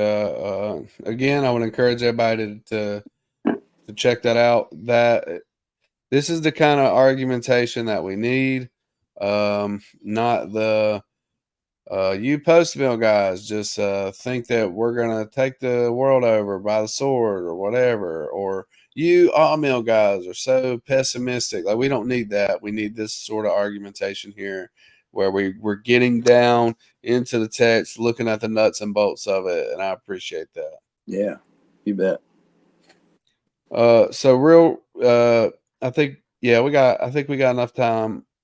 I was wanting to touch on one of the problem passages you cite, Revelation 27-10, which I got my own weird view of that. And but I wanted to touch on Revelation 19:11-21 and what you said there, because we're definitely gonna agree there. Sweet. So I've already convinced you. Well, I agree with I agree that Chilton and Wilson's understanding is incorrect. And I mean, I thought that after, and I love Wilson, I love his commentary, but when I read Revelation 19 in his commentary, I was like, I can't get behind this. It doesn't make sense to me. Yeah, I don't think it works. So do you want me to just pull that passage up and then you explain what they believe, and then? Oh, yeah. Sorry, I'm probably not a very good interviewee. you were probably waiting for me to talk, weren't you? Well, remind me what I said. So 3.2, Revelation 19:11-21, Judgment Day. Is that what you're talking about? Yep. So You want me to read the text? No, sure. All right. I'm going to click on it. A matter of fact, I'm going to share the text. That way our audience can know what we're talking about. Yeah. And then that would at least give you time to look at what Chilton and Wilson said if you can't remember off the top of your head, which I wouldn't blame you. Hopefully I still agree with what I said. That'd be awkward. So once again, we're in the elect sovereign version, Jesus's version. Here we go, Revelation 19:11-21. Then I saw heaven opened up, and behold, a white horse. The one sitting on it is called Faithful and True, and in righteousness he judged and makes war. His eyes are like a flame of fire, and on his head are many diadems, and he has a name written that no one knows but himself. He is clothed in a robe dipped in blood, and the name by which he is called is the Word of God. And the armies of heaven, arrayed in fine linen, white and pure, were following him on white horses. From his mouth comes a sharp sword with which to strike down the nations, and he will rule them with a rod of iron. He will tread the winepress of it, the fury of the wrath of God the Almighty.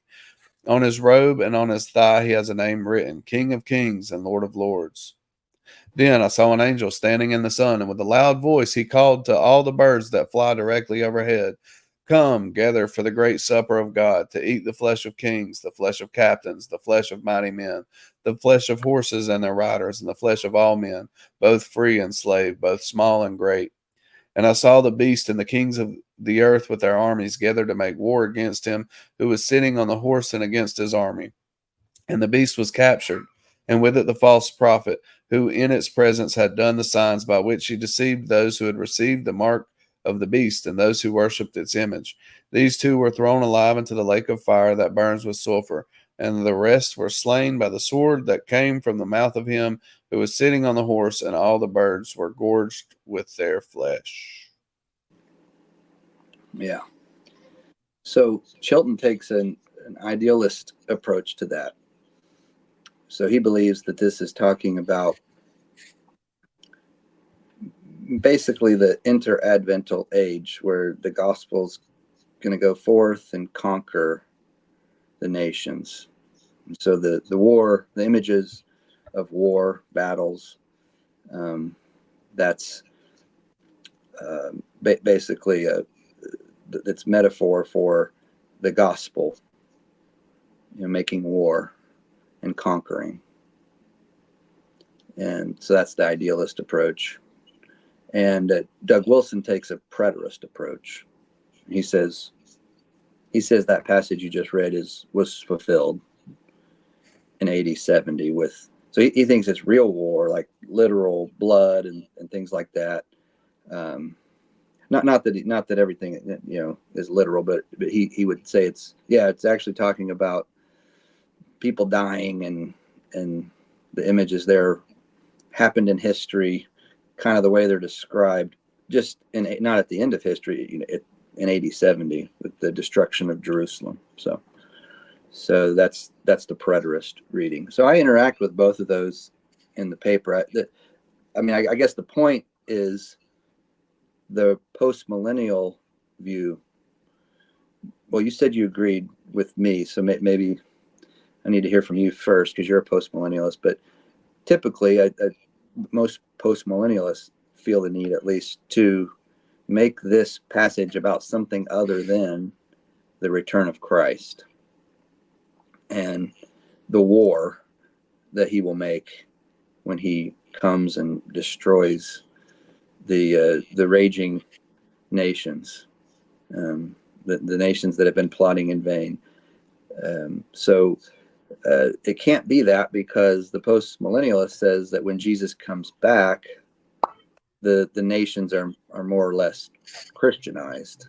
Maybe a little apostasy at the end or something like that, but not so. But he's going to come back to a world that accepts him and welcomes him as a whole. And so you can't have Revelation 19 being a prophecy about second coming if you're a postmillennialist. It's very difficult. So that's why postmillennialists historically have tried to make it about something else. And I give the two different ways that's been done. The idealist and preterist. But I don't think either of them works because, I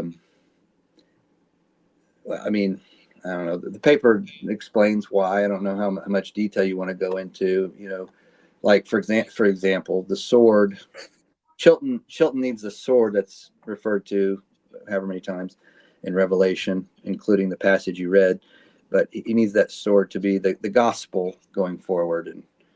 And but if Yeah, you and look I at thought that one was just crazy. Like, okay, I can see Wilson's argument for a partial preterist approach and this just being 70 AD. Like, I can at least see where he's coming from there because of and again, I'm not necessarily holding to this, but I can see where he's coming from because of let's see. And the beast was captured, and with it the false prophet who in its presence had done the signs by which he deceived those who had received the mark of the beast and who worshiped its image. So, and then, you go back to the beast and you translate the number 666, which comes out to Nero, and 616, the variation that comes out to Nero. And like, I can see at least why he's holding a partial preterist interpretation to some extent there, even though again, I hold to something different.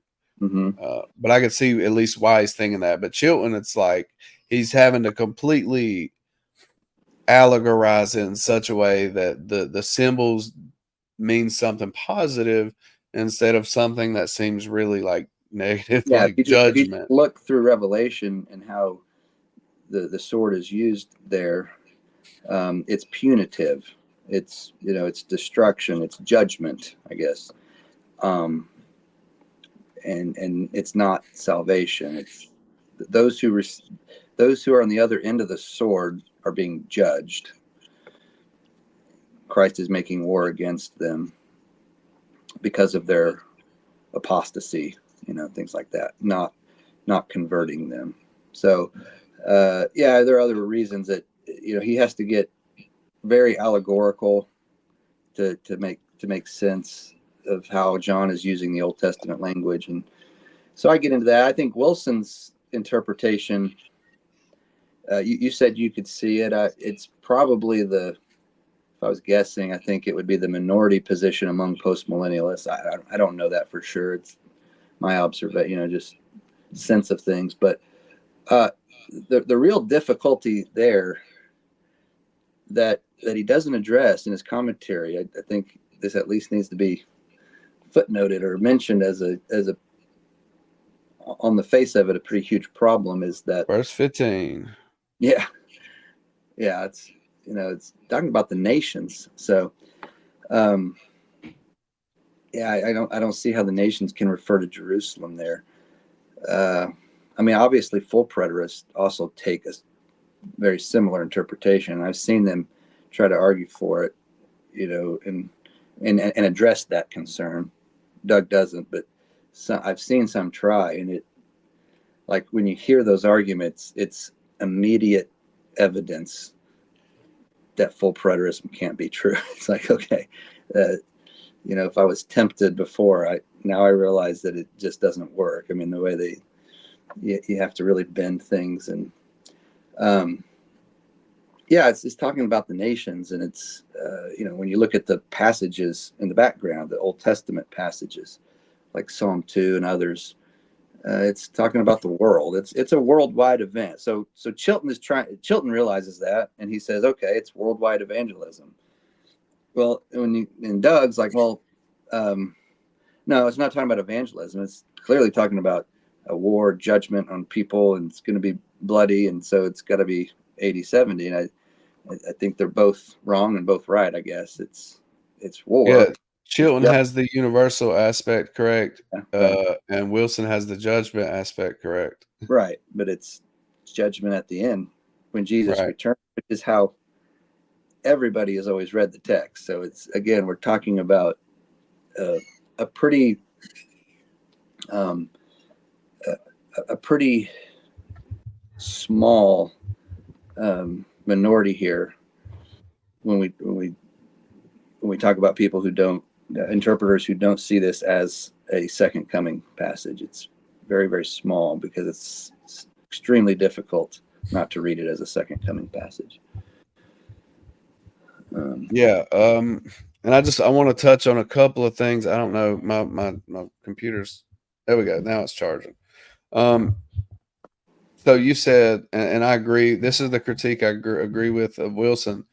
You said Wilson overlooks the universal scope of the battle in which the returning Jesus will smite the nations.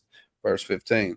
Wilson fails to comment on 19:15, which demands his remark. So it remains unclear how ta ethne, the nations, can refer to Jerusalem.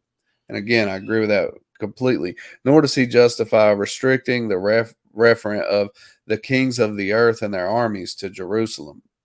All unbelievers on earth are slain in this battle. 19:17 to 21. Yeah. And I'm seeing that the same way as you are there, which you're saying, well, Jerry, how are you still post mill then? Yeah, I don't because think I'm weird. Prove it. All right, so this is how I'm gonna go there. I'm connecting this in 19:11 through 21. I'm connecting that with Revelation 20 verses 7 to, I guess, 15. So Satan is unbound. Sorry, can you hear the screaming back there? A little bit. Okay. Sorry, fans. So all right. So Satan is currently bound in order so that he can't deceive the nation. So the gospel is going to spread. And I'm taking that and I'm saying, okay, boom, Daniel 2, Matthew 13, it's going to spread. The gospel is going to cover the earth, etc. But eventually, after all that, okay, so all that happens and then peace comes. And then I jump over to Romans 11 and it says that the Jews were hardened until the fullness of the Gentiles come in. Well, here's the way I'm seeing it. Peace has come to earth now. The gospel's covered the earth. Yay. The Jews are like, wow, this Messiah we've been waiting on, who's going to bring peace to the earth. It's happened through this Jesus Christ. We need to trust in him. So then the Jews flock to Christ en masse. Then the next thing that happens is Satan is unbound in order to deceive the nations. And I believe he does that through the man of lawlessness in Thessalonians. And then the nations are just completely deceived. And it says their numbers like the sand of the sea. So if we're currently going up, and our stock's going up and more of the earth is being Christianized at this point, it's not a little drop. I don't think. I know Ken Gentry says it's a little drop off. I think it's a huge plummet because it says that it's their number and like the sands of the sea. It also refers to all the nations. Right. And so I'm thinking that, okay, the Jews have now trusted in Christ. The Gentiles have now apostatized completely. And then Jesus returns on his white horse and destroys everybody. So that's how I'm seeing it. Why is this wrong? Oh man, you threw a lot at me there. Well, let me ask this. This is a question I've asked before. So I've heard of kind of a variation on that before. I think I just started bleeding. Sorry. So how that apostasy that you're talking about, you're saying it's going to be basically as big as the growth was, as expansive, as comprehensive or whatever, right? I mean, you're saying I would say for its time period. Yeah. So like for instance, we're going to have a lot longer time to spread the gospel. Yeah. Then that moment is Satan's unbound to deceive the nations. Boom. And then it is comprehensive for all those alive at that time. Right. So, I mean, I know you're not trying to put a time, like it's going to happen. It could happen in one generation or maybe one or two. Are you seeing this happening pretty quickly? I lost you there, but I'm gonna answer that question. Hey, it could, when it comes to prophecy.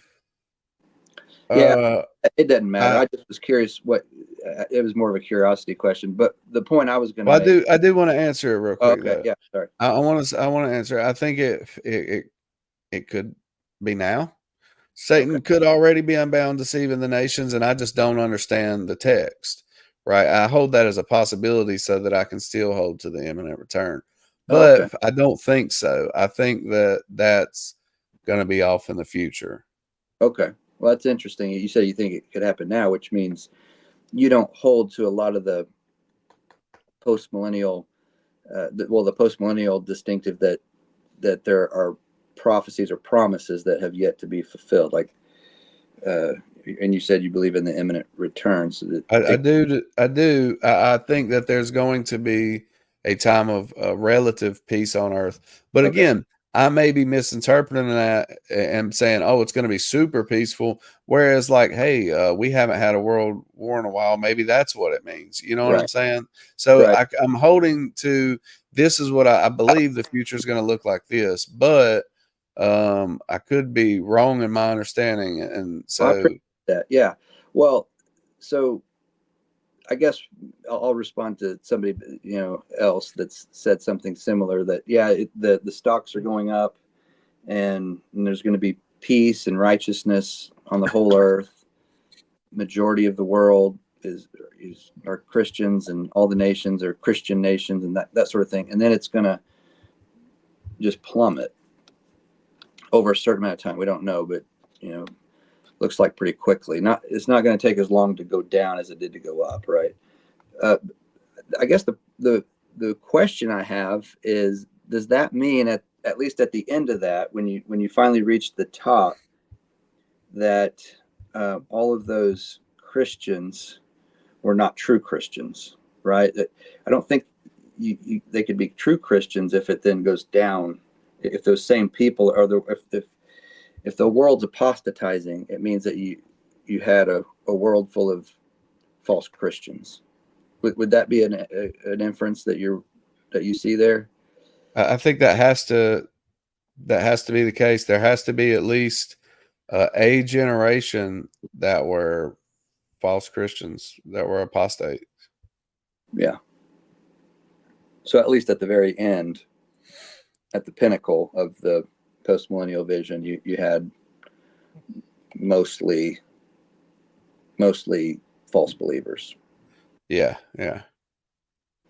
Arguably that's a pessimistic view. That's the post-millennialists like to call the rest of us pessimillennialist, because they think that if you're not a post-mill, then you think it's just going to get worse and worse, and that there's going to be this decline until Jesus returns. But sounds like that view is the same.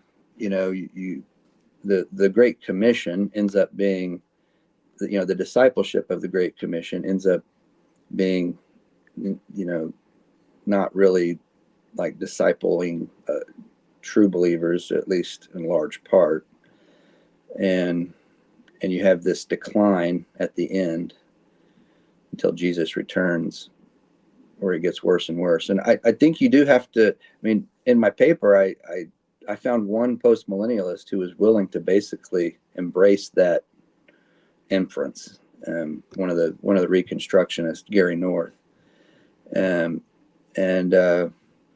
he's just willing to say, yeah, it's going to be a world full of false Christians, and they're going to apostatize at the end.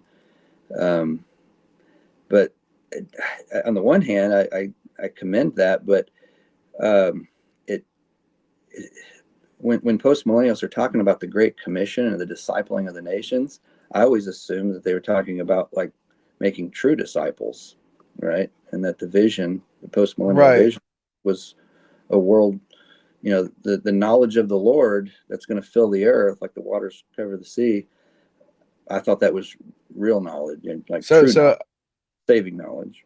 I agree, and I think that that is, according to my understanding of what I'm believing, I believe that to be the case. I believe that there becomes a point where there are true Christians, and all right, I'm going to throw out numbers, even though I don't know these numbers. We'll say 70% of the world is Christian. Mm-hmm. Well, then the next generation comes along, and it looks like 70% of them are Christian, but they're actually not. There's actually like maybe 10% that actually are. So, Right. so that's what I'm saying. Like, yeah, like it does make true disciples, and maybe for 50 to 200 years, I don't know, there are true lots of Christians, lots and lots of Christians, and then the last generation, it all goes to poop. So really, the pinnacle of the post millennial vision would be a long time before there's worldwide peace and righteousness, because by the time you get to worldwide peace and righteousness, where it's nearly 100, or let's just say 95, whatever, by that point, most of those Christian kings and Christian families and Christian individuals are actually false Christians. So sometime before, maybe hundreds of years before that, was actually the pinnacle when you had the highest percentage of regenerate people. But then there was this decline of, after that point, whenever that was, then it looked like it was growing. The kingdom was growing with disciples, making of disciples and discipled nations. But actually, the percentage was going down of regenerate people as we got to that point where the world is quote unquote Christianized, and then Satan is released, and the quote unquote Christianized world of the righteousness and peace that pervades the earth, that gets undone fairly quickly because people are actually not regenerate. Right, I see what you're saying. I think just feel like I think it's important to think through the implications of this, because it doesn't. When you present it like that, I haven't met very many post-millennialists besides Gary North, who have thought through the implications, especially of Revelation 20. And one of the things I tried to point out in the paper, that Gary North is the only one that I could find willing to embrace, is that this, and you're embracing it, the apostasy here, or whatever you want to call it, this falling away, this deception, it's just as worldwide as the Great Commission, right? It uses the same language. It's the nations that are being deceived.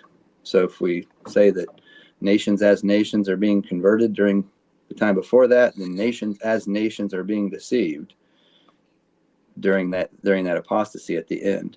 So I think you're right in recognizing we have to have this complete undoing of what we did with whatever the Great Commission did. It has to be undone in Revelation 20.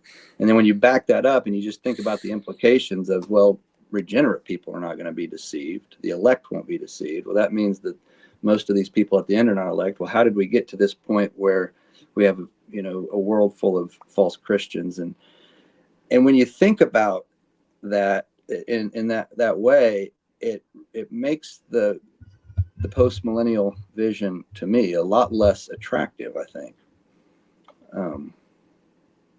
It's not what you thought it was.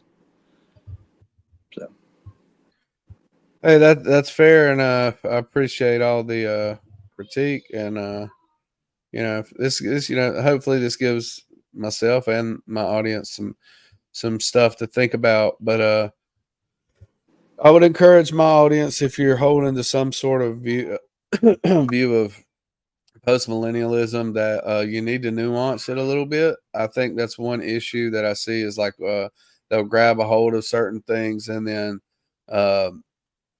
throw on those glasses to the point where they make the other texts that are pretty explicit, like Revelation 19 and the end of 20, become something that it's not, because they need it to fit their paradigm, instead of just hammering away at your paradigm until the text either fits it or whatever, Mhm. and if it don't, jettison it. Like if you're something that you believe doesn't fit with the text, jettison what you believe then. Amen.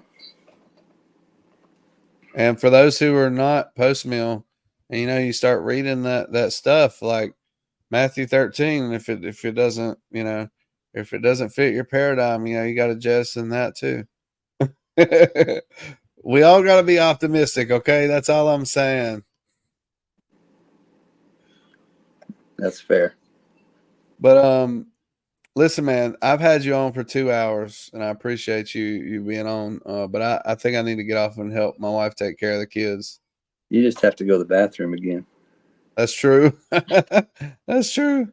One of my youngins is taking a bath, and it's like, oh no, it's reminding me of how much I got to run to the potty. Well, thanks for having me on, Jerry. It's fun.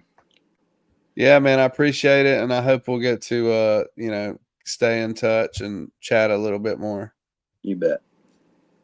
All right, I'm gonna remove you, then I'll be right back to talk to you in a second. All right, you just watched The Twitchy Theologian, and I wanted to remind everyone that this podcast is brought to you by Snake Crusher Beard Oil. The only thing more sinful than being a dispensationalist is not taking care of your beard. And so you need to take care of your beard by purchasing Snake Crusher Beard Oil. Go to snakecrusherproducts.online and use promo code Twitchy for 15% off. And when you do, your boy gets a kickback. And I appreciate that because I just paid $5,000 on an MDiv for this semester and a lot more to come. So help your boy out. Go to snakecrusherproducts.online, get some beard oil or some pomade.